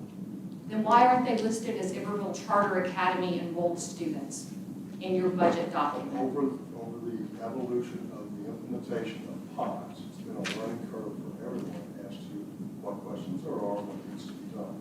In terms of the safety of the students, there have been visits by the department, there's been visits by members of this board to the pod to see what's going on there. The question about some of the finances and the financial requests made by the auditor, by Ken Square, were for documents that don't exist. They wanted an invoice and they wanted a check. That's not the way the accounting system and the payment system works.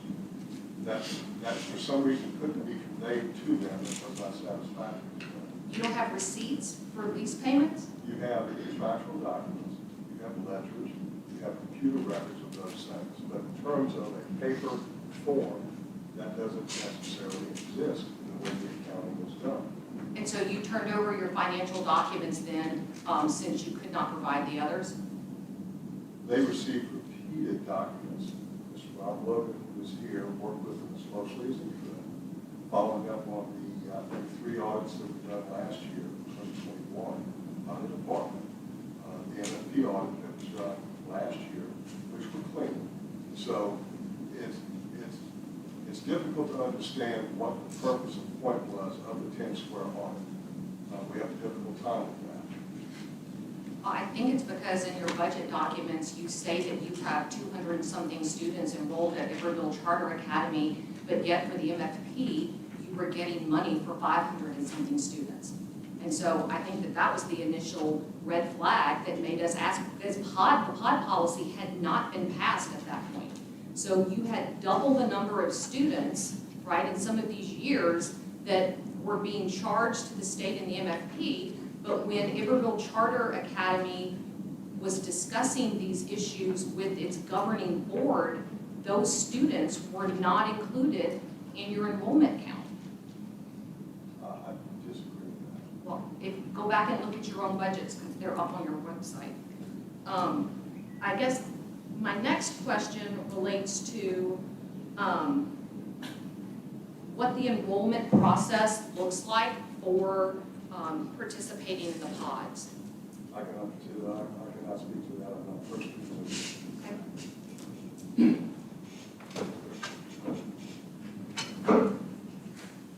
My name's Lonnie Luce, I'm the superintendent for Charter Schools USA in Louisiana. To answer that, they follow the same exact process that any of our charter school students. We have a program called SchoolNet that feeds into our student information system, Power School. So students go online and they register for the home-based school, and from that point they select if they want to select a pod. So it's all online. It's a process that is run with all of our schools, all of our schools run the same process through. You go to the school website, you can go look at it now. You can go into the website and you can choose the home-based school or a pod if they have a pod. So why does e-learning, which is one of your pod sites, say that they make the determination for parents about whether or not a child is eligible to participate in the learning pod? It says that on the website. It's a joint decision. If you look at how that process works, what is the least restrictive environment for a student? So if you have a student that needs a trach, needs extra things, it's typically like a regular school system. You would have that student in different places. So if they just need regular academic minutes and special ed, they need different things, all of that stuff makes sense. But there's sometimes that certain students, it's very similar to a virtual school. Every student is not best suited for a virtual environment. So there's a combination between the parents sitting down with that school and doing that. So e-learning doesn't make that decision by themselves. It's a process that works with the school principal, works with the individual student, and we work through that process. Well, so I guess that I would say that there is a lack of clarity surrounding e-learning, because e-learning's website indicates that they make the decision about the appropriateness of the pod for their learning and that learning environment. And then I guess I would also later, as we move through this process, have questions about whether or not those pods have to be accessible for children with disabilities regardless of their disability status. My next question is that as you think about your enrollment in your pods, can you tell me what the demographics of your pod students are in terms of economically disadvantaged and minority students? We weren't, I don't have that in front of me. We thought this was just reading. We didn't know there were going to be a lot of questions, so we didn't come prepared with specific numbers or whatever, so I don't have that information. Because I'll just tell you that I do have some concerns surrounding the learning pods, because if you look at Iberville Charter Academy in 2018, 2019, your economically disadvantaged student population was 89.2. Now with your giant pod expansion, that number has fallen to 53.2%. Your number of white students that are enrolled at Iberville Charter Academy has more than quadrupled.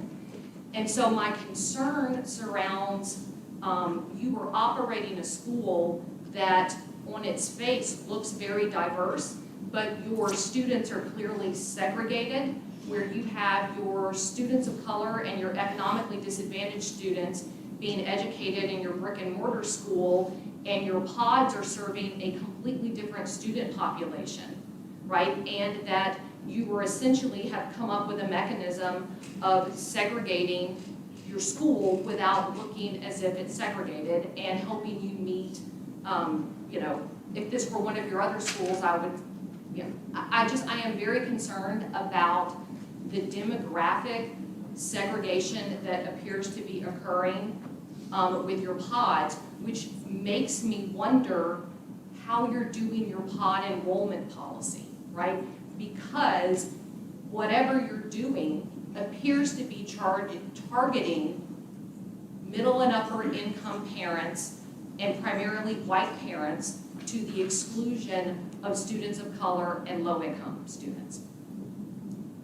And so when we start speaking about corrective action programs, corrective action on the part of your school with the department, I would like data on the demographics surrounding the kids that are being located in their brick and mortar schools rather than their pods. My next question surrounds transportation to your pods. Is transportation offered to the pods? At this point, we have not limited that to any students. We don't have any students that have requested that they're in our pods. Do they know, do the pod students know that you're required by law to provide transportation to them? I'm not sure. Okay, because it's easy to have no one ask for transportation if they don't think that their school is required by state law to provide transportation for them, right? Because essentially these are private school kids and homeschooled kids that are now getting $14,000 to $16,000 of MFP and then are being charged, right, anywhere between $2,000 and $8,000 or $9,000 in additional tuition on top of the MFP. Let me correct that. That was another really flawed assessment in the audit. Students do not receive their funding based on Iberville's MFP. Whatever parish they are in is where that is. If you can look and see, some of our parishes that may be under 9,000 is what we actually get in that pot. So I would totally challenge that. As our attorney said, there's so many pieces of that audit that were never asked questions and we never had. That is one of the very flawed pieces. We're nowhere near 14,000 to 16,000 per student. I think all of the other superintendents. There's only a couple districts in the state that are that high. But you are collecting the MFP and charging tuition and fees. We are not charging tuition. There are fees just like any other thing. Before care, after care, if we do strings, those type of things are typical things that are there. We're going through that process. We've been asked specifically on that, and that's part of the process that we're working with the department now of laying out every single fee to see whether they are reasonable or not. I'll have Ms. Hunt up in a moment to ask some questions about the legality of that. My next question surrounds food services. So do you provide breakfast and lunch at the pods that are associated with Iberville Charter Academy? If students do not have food, we provide food, but all of our students currently at the pods, I guess even the misnomer of the pods is the way you're referring to, that all the students are there every day. This could be blended or virtual, so there's a lot of questions with even leases for virtual kids, so there's several things that just, the questions don't even seem to fit exactly the scenario. Well, I mean, so first off, you were operating online pods when your contract that you have with Bessie and the Department of Education you were not characterized as an online school in 2019 and 2020 before the pod law was passed that allowed for the online environment, right? And so my question is, right, if your students, when the pod students are attending in-person school, or even when they're in the online environment, are they given access? Do they have the ability to sign up for lunch or breakfast at their pod sites? Food services, they can request it if they need it, if they show up, they don't have it, it's provided. But let's go to the bigger issue which you had, which is the virtual aspect of this. Another of the flaw of that audit was that it concluded that there was an unauthorized virtual school being operated by ICA. They had a complete lack of understanding of what a virtual school is versus what virtual education is. If you look at Bulletin 126, it specifically provides that what a virtual school is, and you have to get a charter for that. A chartered school can't offer virtual services. The POD law only formalized what was previously authorized or allowed. And in terms of the three modalities of learning, the POD law is very clear. It can be in person, it can be virtual, or it can be blended. So that's another flaw, serious flaw, in the analysis they presented in that. So,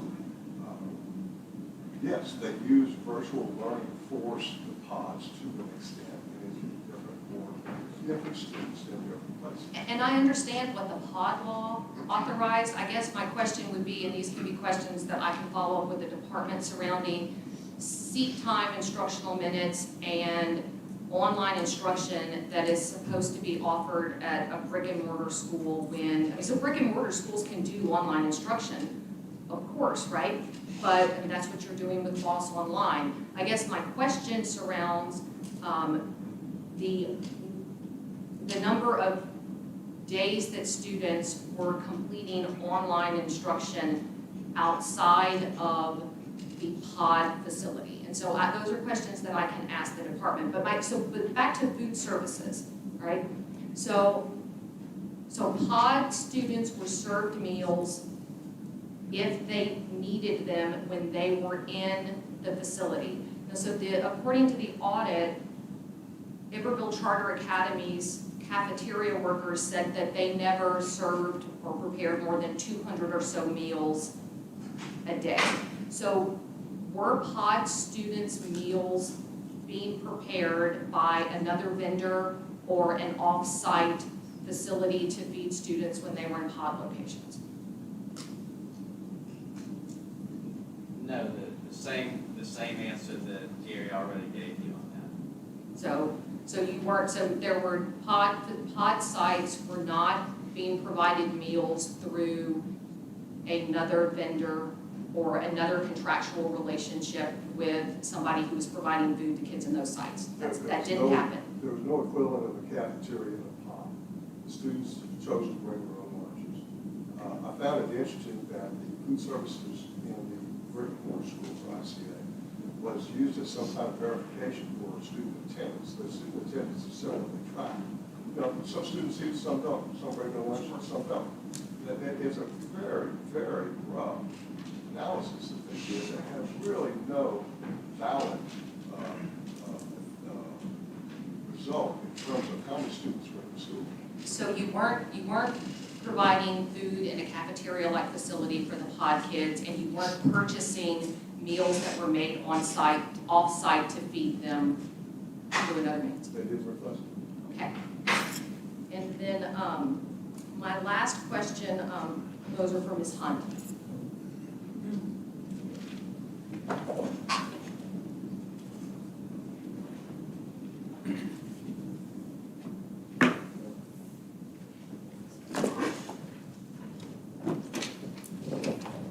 Okay, Joan Hunt.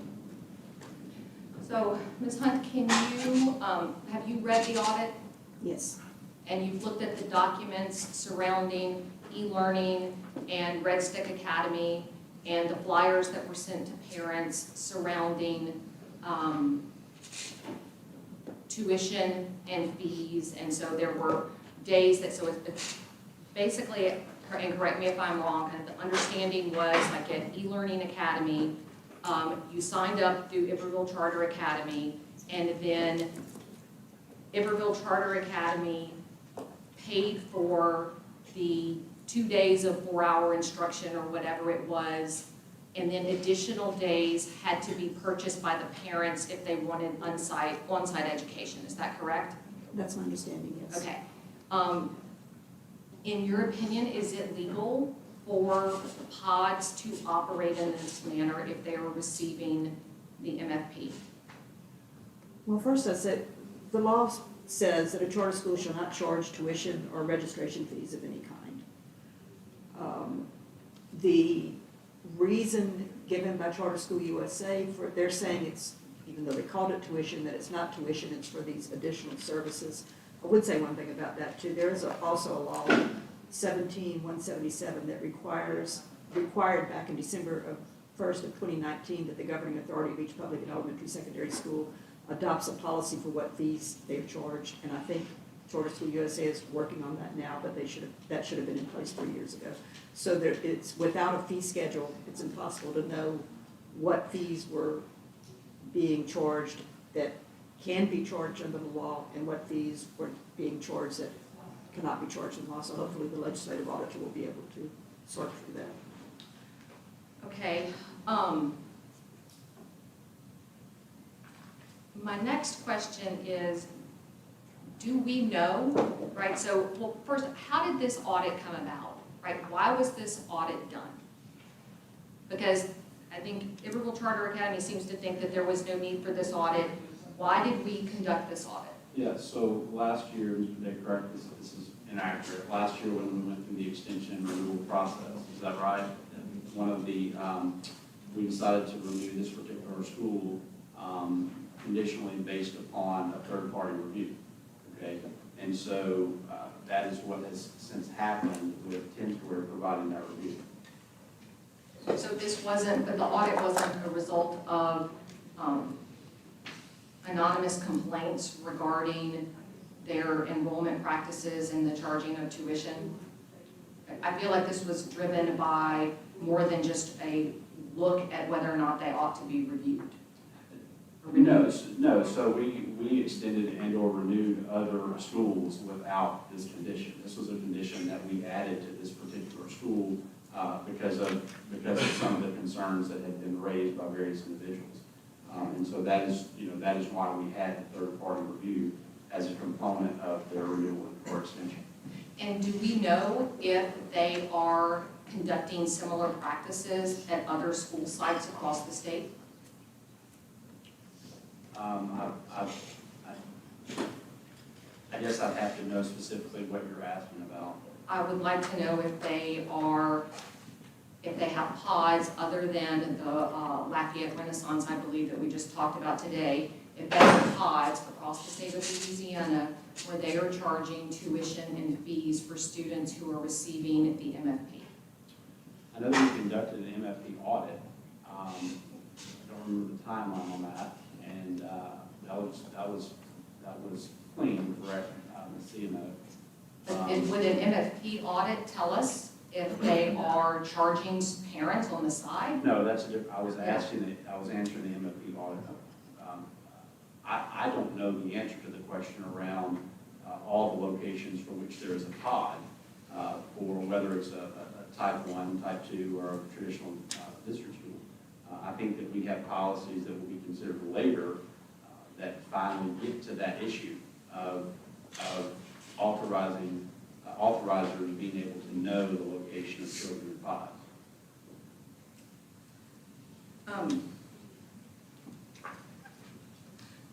Where are we? What kinds of corrective actions are being asked of this school? Yeah, I think I would rather just, at this point, just work with that particular board based on some of the information raised in this review. They are being fully cooperative, that particular board. We are working with them directly. And so at this point, I think it's just important that we continue to work with that particular board to address the issues that were raised in this review. Has the department asked for the documents that were not handed over to the auditor when requested? So the documents, so I mean, there may be disagreement between Iberville Charter Academy and their board about the documents that she says are missing. Have those been requested by the department? So we are working with that board based on the review here. I would also bring up the issue again that's already been mentioned a number of times. The legislative auditor is involved in this process right now, and so we think that they're going to be able to conduct a review as they always do into these particular items. Is an agreed upon corrective action plan for this school going to be brought to Bessie? We're not of the opinion that the corrective action plan or a plan would necessarily need Bessie's approval. We believe that the department could work with the school and identify the needs that need to be attended to, and we could work with the school to make sure those things happen. I guess my concern would be that the auditor has made a recommendation that their charter be revoked, and the department is not acting on that. And in my mind, this rises to, and this is, in my opinion, that the taxpayers of Louisiana have been defrauded by allowing a school to charge tuition and fees and collect the MFP at the same time. And so, in my opinion, this is gross financial mismanagement, and that the board who authorizes this school should have the right to know how the department is planning to correct this action. Well, that is still an ongoing process with this particular board to work through a plan on how to rectify the issues that have been brought forward in this report. But at the same time, I would add the legislative auditor is also doing a review, which could influence decisions made by the department around this particular issue. I guess what I'm saying, all I'm asking is that the corrective action items, at whatever point that they are agreed on, be brought to this board for discussion surrounding their appropriateness, given the fact that we are the actual authorizer of this school that is charged with making sure that it is following the law pertaining to the education of students. Like, that's our obligation.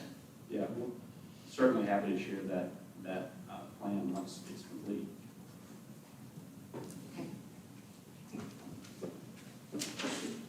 Dr. Davis, I try to keep track of all your questions. I think most of them got answered. One I had outstanding was you had requested data on demographics for the pods and the brick and mortar from the department. Was there anything else that you were looking for that you didn't get, so we make sure we capture? Well, I would like that if the school is being so cooperative with the department, I would like to know whether or not the documents that were requested by the auditor that were not turned over are actually given to the department and or the legislative auditor. Superintendent Bosher. Reading this audit is very, very concerning. We go through financial compliance audits all the time with schools and school systems that we run. And I understand that the legislative auditor is looking into this. I am really concerned when I look at a document that is put out to parents that specifically says tuition will be paid for curriculum services in 2 4-hour days of on-site instruction with the option to purchase extra days and hours if you wish. And then goes on to say parents must pay the registration fee. Now, according to Ms. Hunt, tuition and registration fees are not, cannot be charged.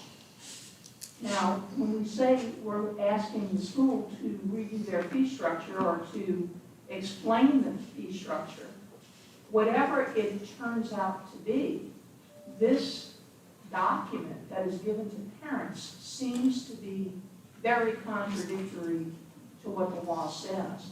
In the interim, could we at least, and being the authorizer of the school, I do think we have a responsibility, this board does, to make sure that all of our laws are complied with.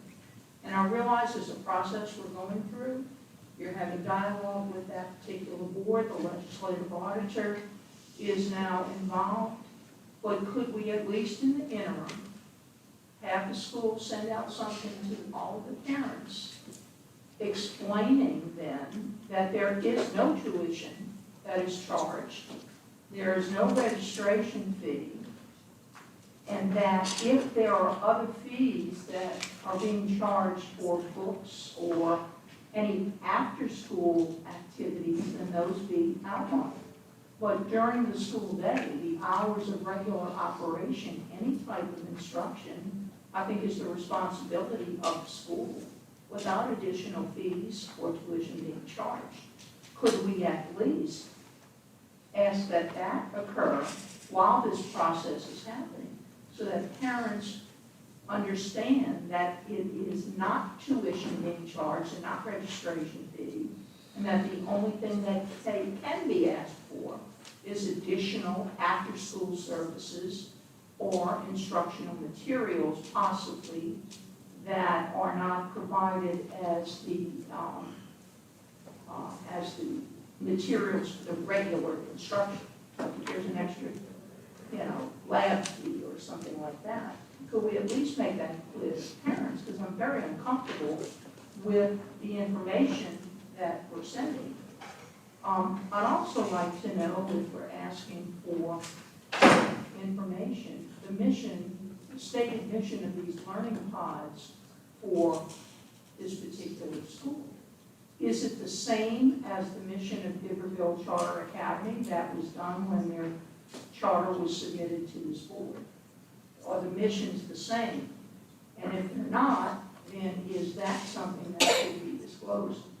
I'm uncomfortable, if schools can have learning pods, a regular school system, if that's the argument, the local board that operates or that authorizes those schools has knowledge of it and an agreement to it.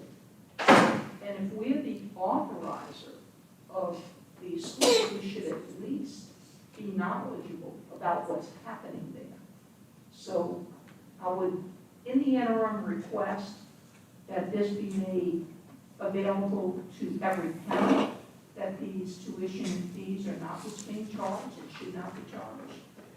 And I'd like to know what the mission of the pod is in relation to the stated charter mission of the charter. So we can certainly have that, that issue as part of the conversation with South Louisiana Charter Foundation, the first part that you mentioned. And we can do that in our next conversation with them. The other part that I guess is the second half of your question, I think it truly just goes back to learning by policy. We've brought learning by policy a number of times, and we're bringing it again today. And I think until that's finalized, we truly aren't going to have all the information that we need to be able to track in the way that you and I think we probably should be tracking. Well, at least knowledgeable. I mean, we're the authorizer for the States. We should know what's going on at the schools that we authorize. 100% agree, which is why once again we're bringing learning pod policy to put in place, because if we don't get that policy in place, we're not fully confident where all the kids are that are under authorized. And then we get into other concerns moving forward, assessment concerns and other things that we have to know where the children are.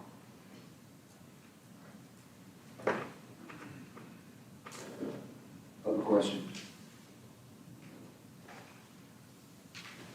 All right, hearing none. Got a motion to receive the report. Any opposition? Mr. Gardner? I thought you said, we're asking for a motion. No, I think we have a motion to receive the report. Is there any opposition to the motion?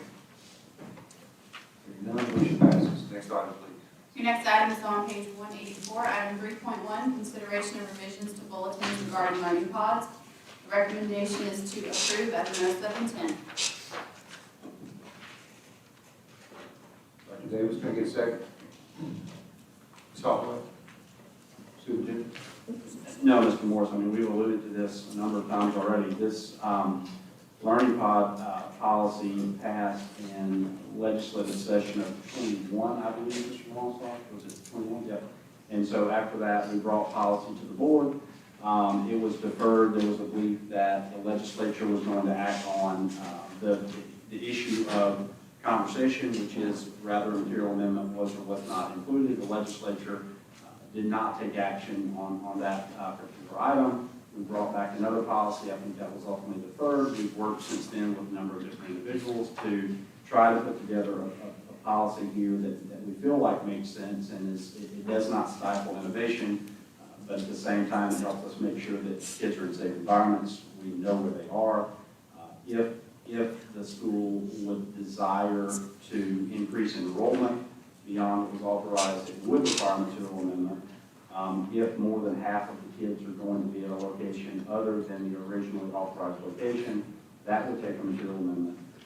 In the same way around virtual, if over half would be virtual, that would take a material amendment. But in terms of opening the pod initially, instead of a material amendment per se, we have a learning pod pre-open checklist that the school would have to submit and gain authorization from the department before they can open the pod. So again, this is, I believe, the third that we have brought learning pod policy to the board. We do think it's important that we ultimately adopt a policy for a number of different reasons across a number of different offices within the agency that need the information that needs to be collected here. And so you have it before you. We recommend its approval. Members' comments? Dr. Davis?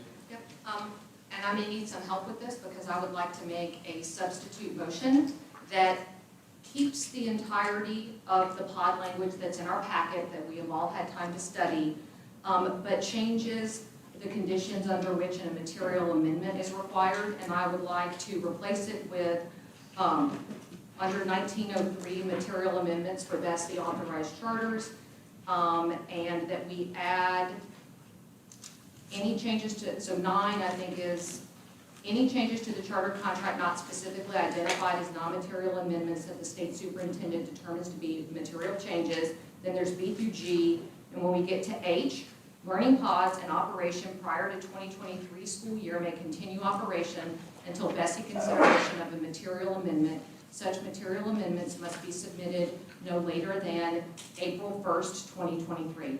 So that allows pods that are currently in existence to continue to operate, but in the future, pods need to come before the board with a material amendment so that the schools that we are supervising and in charge of can be asked questions pertaining to how the pod is being run, right? And so I think that the discussion that we just had surrounding the audit in the previous item indicates that a high level of scrutiny is due when it comes to the financial management of pods, and that that I don't see in the current pod language, right, questions around tuition and fees and any of that in that. And so what making them do a material amendment means that members of this board who have authorized those schools have the opportunity to ask questions surrounding those very issues so that we do not end up in a situation like we have today. That was my motion. I need a second. I'll second it. All right, we have a second. Members' comment?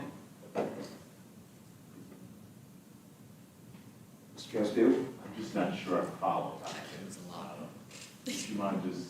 Sure. So the original pod policy that came to us over a year ago suggested that pods be a material amendment to the contract. And we deferred that item because legislation was being considered.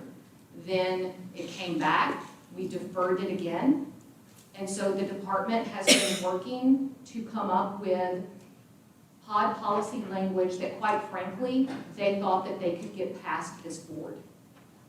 And in light of the discussion that we just had surrounding the audit, I think that the financial due diligence that is required of this board at the very least requires a material amendment to the contract for the operation of the pods.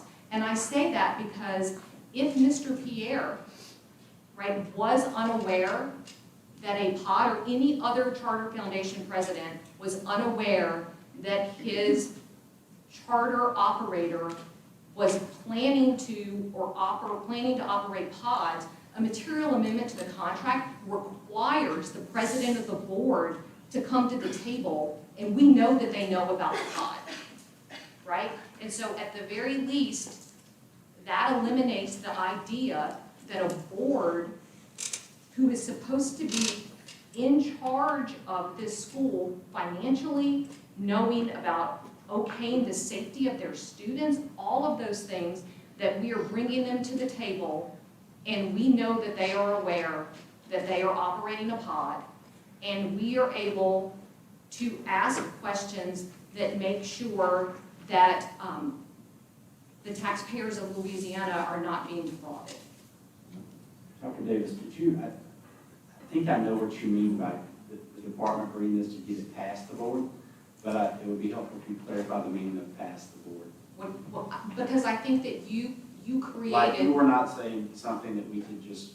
No, I didn't mean, I meant that could I know what I garner think the you mean, I votes. just want to put That it could together. garner the votes, right? But I think that there was a lack of urgency on the part of the board surrounding a very new and innovative policy, education policy that is taking place in Louisiana. And we lacked a sense of urgency, and that we were not fully aware of the potential pitfalls associated with pods in terms of us being financially good stewards of taxpayer dollars, and aware of our fiduciary duty as an authorizer to make sure that laws are being followed. And I think that a material amendment to the contract is the best way to make sure that happens. And it was what the department wanted in the first place. Could you go over how you propose revising it again, just so I can. I have it typed out if that will help. Yep. I have it. Members, other questions, comments? Okay, we have a number of client cards. Ms. Caroline Romer wishes to speak. Mr. Gary Goffin wishes to speak. And Mr. Lonnie Booth supports the recommendation, but does not wish to speak. Good afternoon, evening. Evening. Caroline Romer, Executive Director, Louisiana Association of Public Charter Schools. I wanted to come to the table today to talk about the work that Sarah Vandergriff Kelly, our legal director, many of you know Sarah, she's not here today, did on behalf of LAPCS. We collaborated with the department and representatives of CSUSA on this policy. We agree with your comments about the need for policy. You know, we've always come to the table and talked about you need to set the rules and be transparent about them and root yourself in those policies so we can make consistent decisions on behalf of kids, and again, that we all know what it is we're supposed to be doing. You have consistently deferred on this policy, and I think it's put us in a really bad conversation, one that as the head of the Charter School Association, we are not happy about. Too often, charter schools are accused of creaming, of taking money from districts, and that this conversation has lent to that. When instead, this is actually an innovation. For what, 200 years we've been delivering education the same way to kids. This is an opportunity to do it differently. We believe that COVID proved that families want other options, so we applaud the innovation and the opportunity to do it differently. That is a good thing. When we worked on this policy, we were adamant that that policy include language that makes it clear that a pod is an extension of your existing charter contract. And as an association, we did that because that contract lays out what your obligations are as a charter operator and what the laws are that you are to follow. So many of the things you've talked about today, from missions to food to transportation, all of those things are in law. And if someone is going to operate a pod as a charter operator, it should be made clear this is an extension of your operating agreement. Now, we debated around the material amendment, what should be a material amendment, and we actually landed on this checklist because we did feel like that may speed up the process while still collecting the information that you as an authorizer needs. But frankly, we could sit here and say, that's your decision to make. But we did work on this policy. We support the policy as it is, and we do believe it's an opportunity, again, to innovate and deliver differently, but it needs to be done with very clear rules, which this conversation has led many of you to recognize. There's a lot of gray, there's a lot of uncertainty. So this policy hopefully will clear that up for you. I appreciate your time. We appreciate working with the department on these types of issues. My one maybe point of where we can improve and do better is I do think they need to build out a table with more stakeholders at it to have this conversation. I'm not sure why this has solely been a conversation and kind of a negotiation with one operator when, as you said, Dr. Boche, this is something that traditional public schools can do and charter schools can do as well. So I think the table could have been a larger group, but I've had that conversation and I think that that has been something that would be considered moving forward. I appreciate your time. I'm happy to answer questions related to the policy, but thank you very much. Can I ask a question? Superintendent Boche. So you're saying then that the pod, if I'm understanding you, is an extension of their original, the original contract, which means the mission should be the same for those students in the pod as well as in the original charter. That the lunch, transportation, all of those things should be the same, and if they're a little bit different, rationale or whatever, for reasons, but it's an extension of the original agreement between the board and the charter authorized. That is the position of LAPCS. Now, if a charter who is operating a pod would prefer to do something different than what's in their original charter, then I think that's what gets you into a place of material amendments and some of the considerations of, like, if you're doing this, then we need to do that. But yes, if it is going to be non-material, then our position is it is an extension of an existing operating agreement. Unless law changes to make that different, that is where we are. It is an extension. And we think that it's important to really clarify that. So all the offerings should be the same. Yes. Again, I'm not opposed to someone coming with material amendments that would offer something different than that. But if we're not going to do material amendments, then it's the position of LAPCS that this is merely an extension. Again, whatever's in your operating agreement for your enrollment numbers, your mission, all of those things that apply to your brick and mortar should otherwise apply to your pod unless you bring material amendments for your authorizer to consider. Thank you. All right, Mr. McGrath.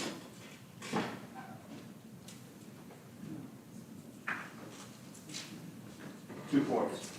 One, if the pod rules which are being proposed today, along with the checklist which accompanies them, had been in place when Tim Square did its audit, Tim Square would have understood the environment in which it was auditing and could have done a better report to it. Because then it would have been really looking at what was going on. It was unfamiliar with pods.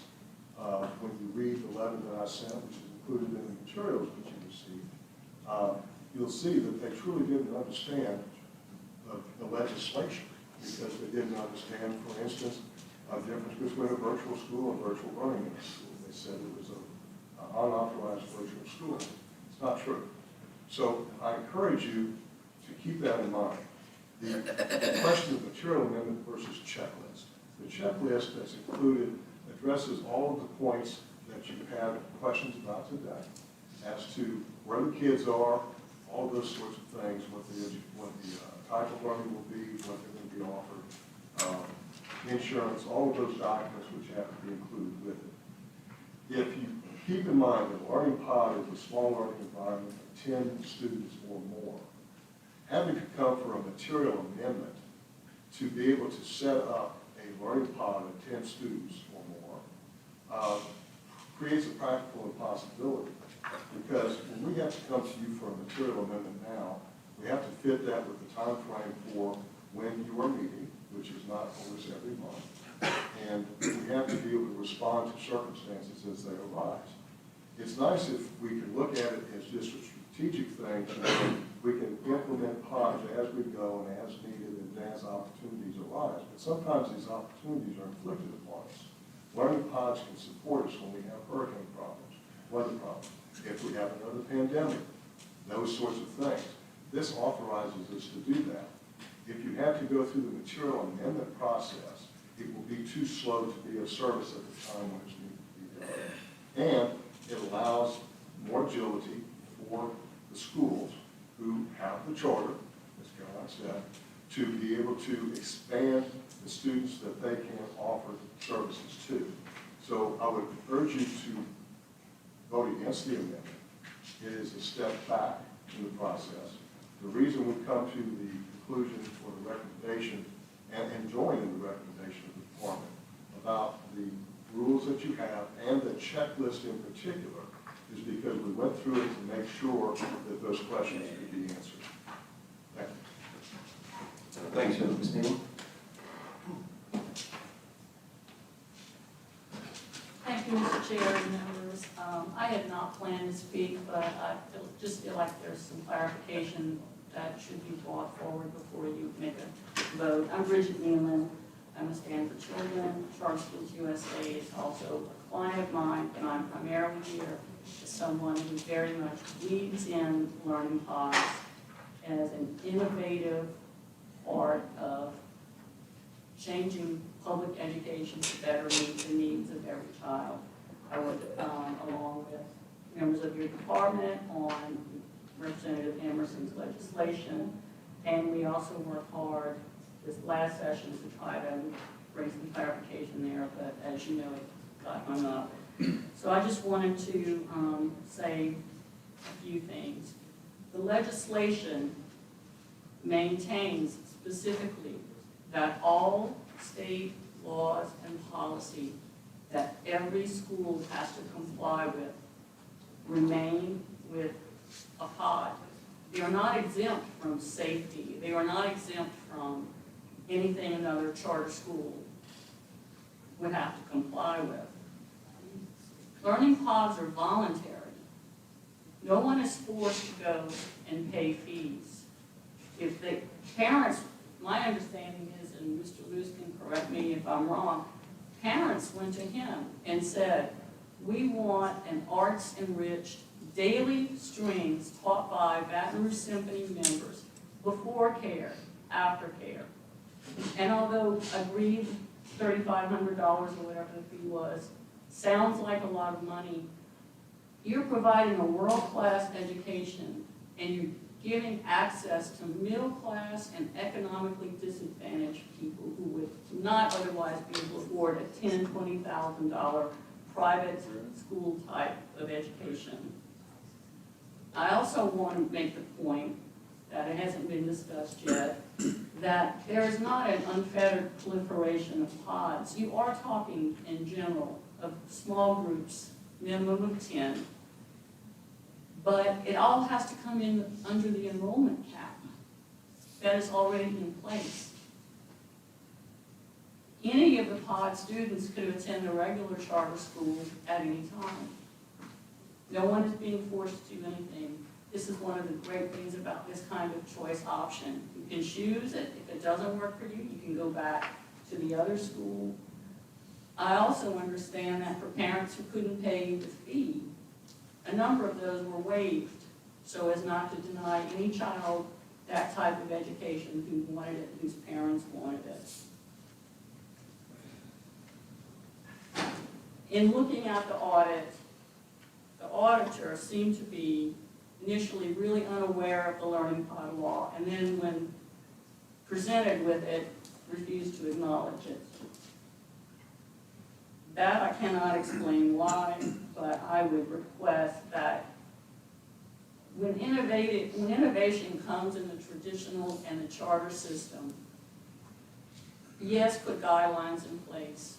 And Mr. McGoffin asked you, brought a petition for operating rules and procedure, because No one wants to shirk any responsibility, and all are aware that you are the authorizer and have primary interest in the well-being of these students. But if you want public education to be all that it can be, and otherwise these kids would probably be in homeschool or private school, and I like the idea that they're back in the public school system.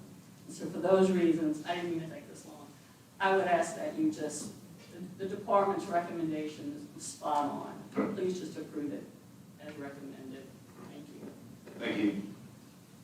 Members, that concludes the public comments. Is there any other discussion on the board? Dr. Davis?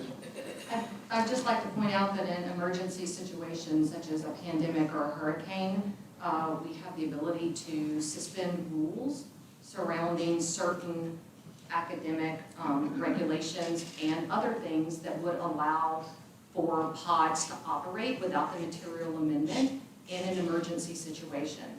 And the thing that I am most concerned about, and while these are small pods and it may be 10 children, I mean, we don't really know, right? Because we don't know how many there are operating right now, and we don't know how many students are in the pods, right? But it's to the tune of, at least at this one school, 250 students, right? And so that is, if the MFP that they're getting is $9,000, that's $2 million, right? That is a lot of money. It's a lot of taxpayer money. We could be having these all over the state, and that is, in my mind, let me just say this, I appreciate the work that was done coming up with the language in the policy regarding the checklist and the student safety, which was one of my biggest concerns. But given what we have seen in the audit, which maybe not all of it is completely accurate. We're going to know that as the legislative auditor takes a look at everything. But what we do know, especially regarding tuition and fees, which while clearly spelled out in statute that you cannot do that, they are doing it to the tune of sometimes an additional $7,000 on top of the MFP. And it behooves us as authorizers to be aware of the financial implications and as Mrs. Romer mentioned, right, the damage it does to the reputation of charter schools across the state when things like this occur. And by asking that charter school board to come to the table for a material amendment for their pod is not too much to ask when they are being given millions of dollars to educate the students of Louisiana.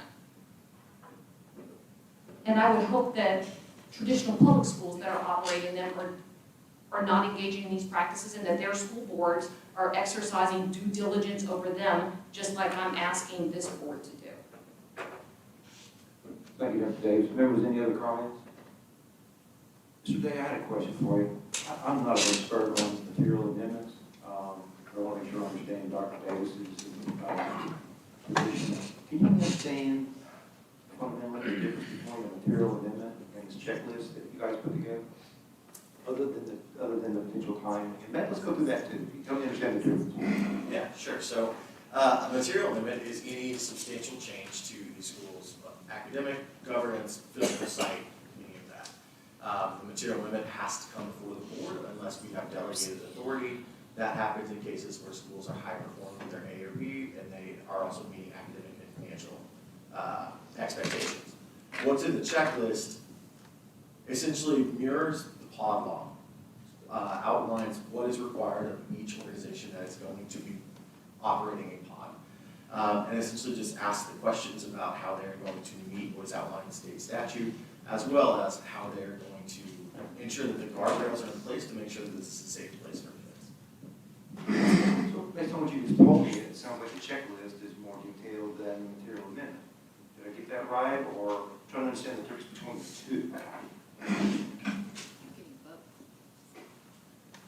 right? I mean, I think that with, the pod policy is being adopted, and so you get the checklist, and then you also get a material amendment that makes sure that we know that the governing board of the charter school knows that a pod is being used and that they are aware of the rules surrounding what is required of them, right, legally, in terms of finances, in terms of tuition and fees, that we have the ability to ask them those questions as you approve their material amendment. Right? I don't see this as a barrier, like I'm not looking at the material amendment as a barrier to having pods operate.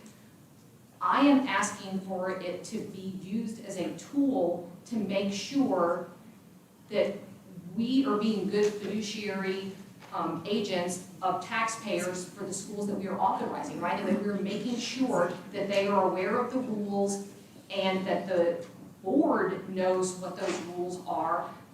Because in this instance, it does not appear that that was the case. Dr. Bowman? I think the difference, as I understand it, Mr. Morris, is that the material amendment would come to us. Is that right? And so by doing that, it would create more sunshine in a situation where it's been argued there hasn't been. Yes, so thank you for that. So what I'm gathering in response to my question is that really, to me, the main difference is it gives the board an opportunity to ask questions beyond what might be on the checklist.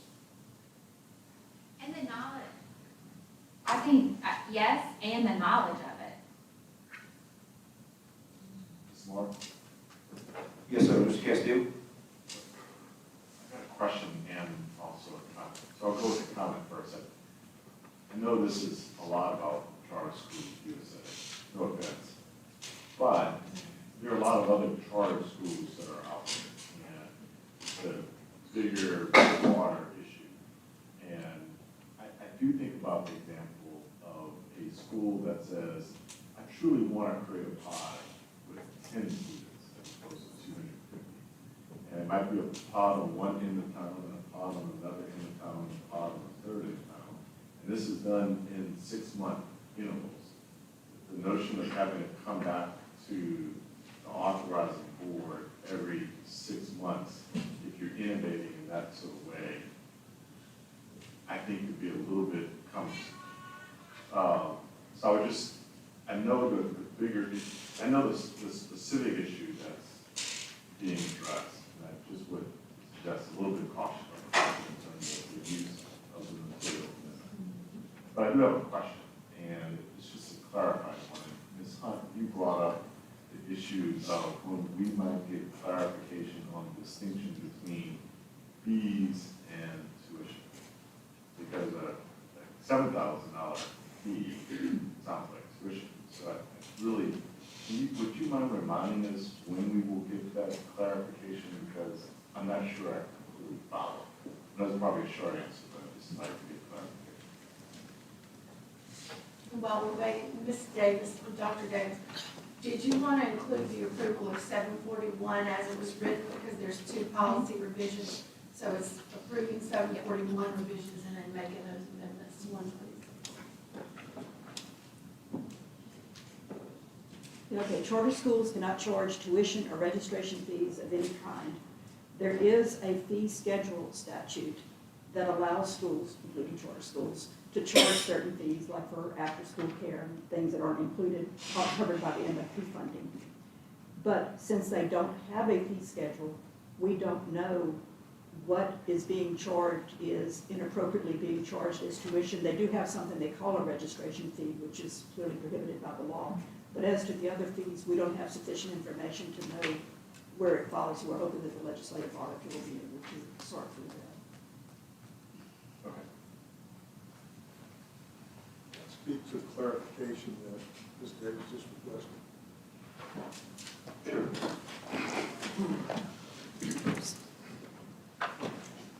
It's important to remember that 126 only deals with charter schools.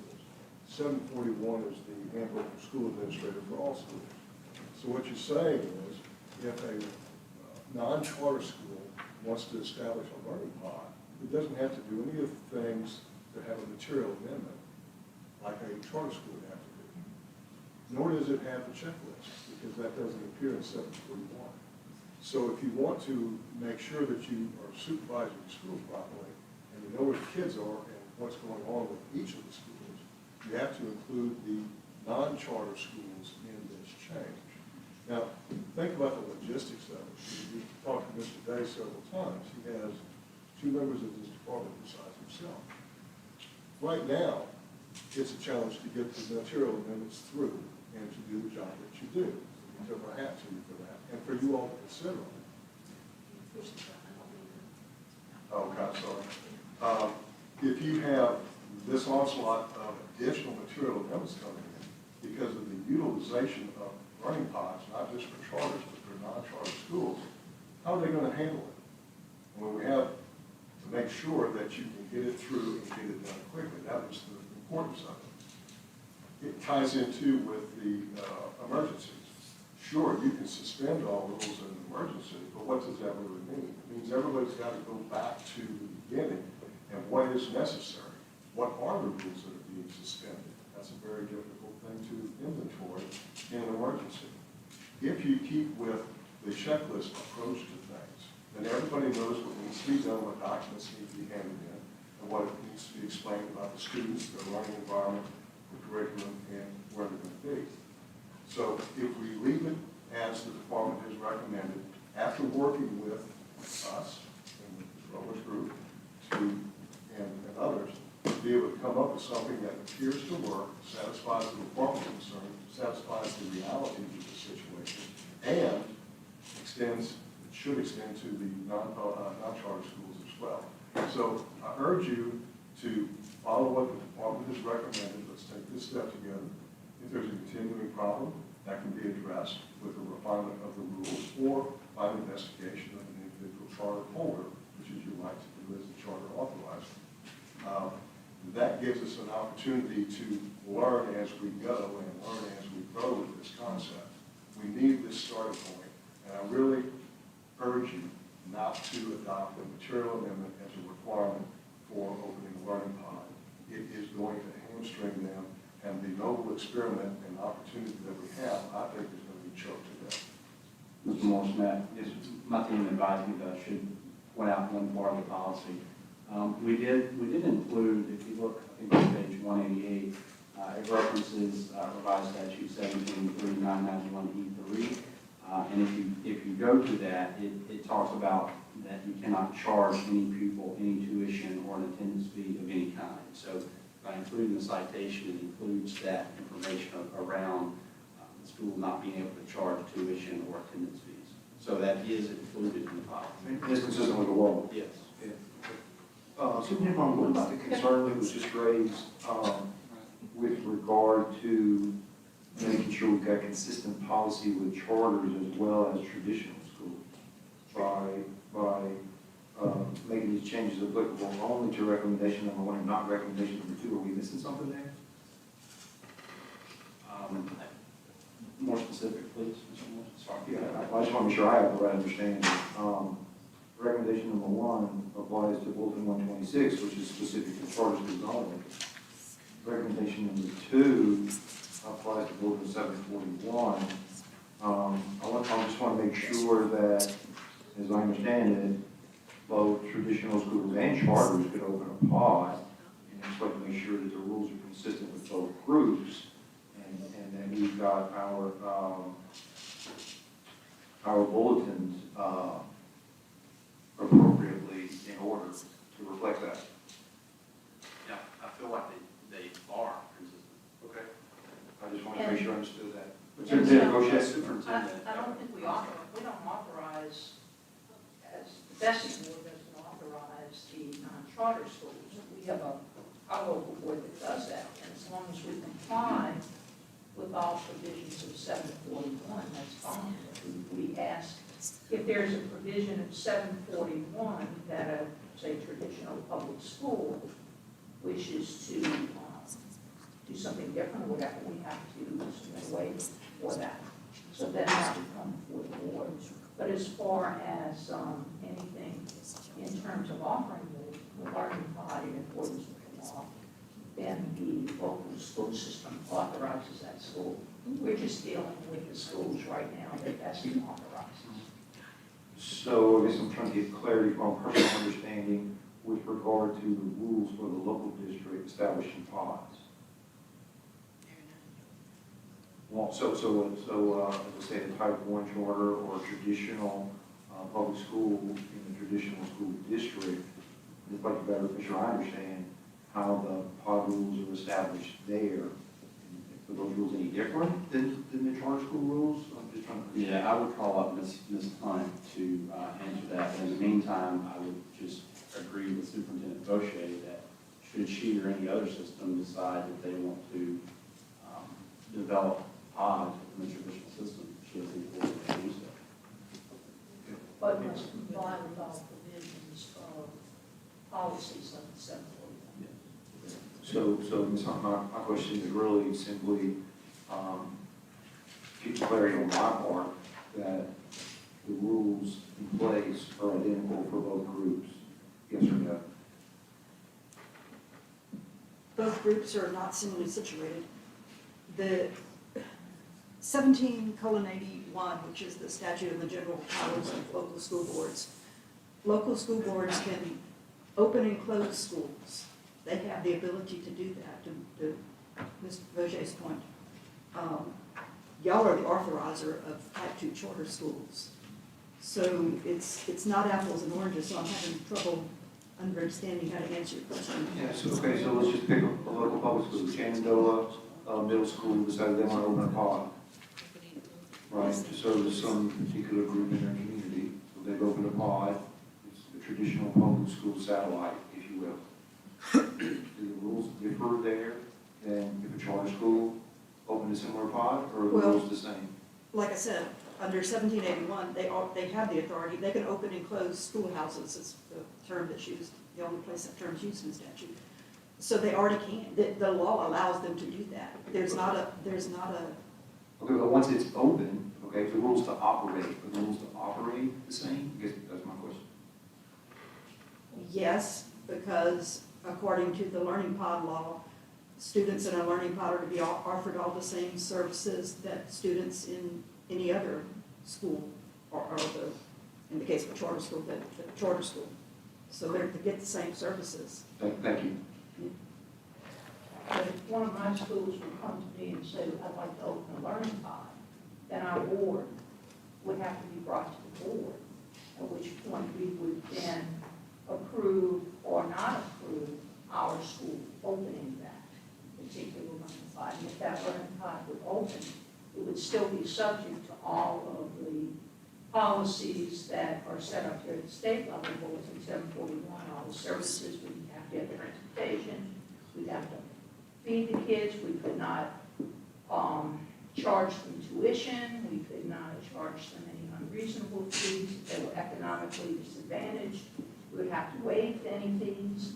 There's a whole lot of other things that come into play, but it would be our local board making those decisions for the type 2s. It's this board making those. Thank you. Any other comments? All right, we've got a substitute motion on the table. Second, do we have any opposition to the motion? All right, we've got opposition. So, we get a roll call, please. Roll call, please. Okay. Dr. Bofi? Yes. Dr. Bofi votes yes. Mr. Castillo? No. Dr. Davis? Yes. Ms. Ellis is not present, right? Mr. Garvey? No. No. Ms. Holloway? No. No. Mr. Mellering? No. Mr. Mark, oh, you're last. Mr. Rock? Yes. Yes. Ms. Bochet? Yes? Yes. Do you want to vote, Ms. Marks? I'll go. Yeah, right now, 4 yeses and 4 noes. No? So the motion failed. So we go back to the original motion, right? Could we, yeah, could we get someone to state that for us?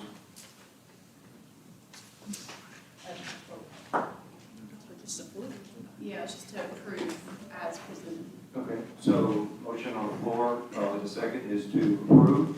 Is there any opposition to that motion? Do we have one? Do we have a motion? I didn't make that motion. Davis and Holloway? First, for discussion purposes. For discussion purposes. Right, Belinda? For discussion purposes. So we need to do another one? No, Shannon's got it, you do, I'll just make sure. So this is, let's be clear, what we're discussing, right? We're looking at a motion to approve the recommendation for the policy. That's correct? Okay. Do we have any opposition for the motion to approve the policy recommended by the department? No opposition, motion passes. Next item, please. That concludes your agenda. Thank you. Before we totally disband, Ms. Davis asked me to announce that the building is being closed for tomorrow by, I guess you'd say, authorization of Jay Darden. What's Jay Darden's title? Commissioner of Division. There you go. Division of Administration. So we have to cancel tomorrow's meeting. And the members are going to stick around for a minute to talk about when we might be able to reschedule that, and whatever conclusion we come to will be publicly announced as soon as we can. Did I miss anything? Yeah, it'll be noticed within 24 hours. Or We don't more. know at this time. Yeah, at least within. Mr. Garber, we adjourn to the conference room. Conference? Yeah, yes, that would be great. No decisions will be made, no votes will be taken.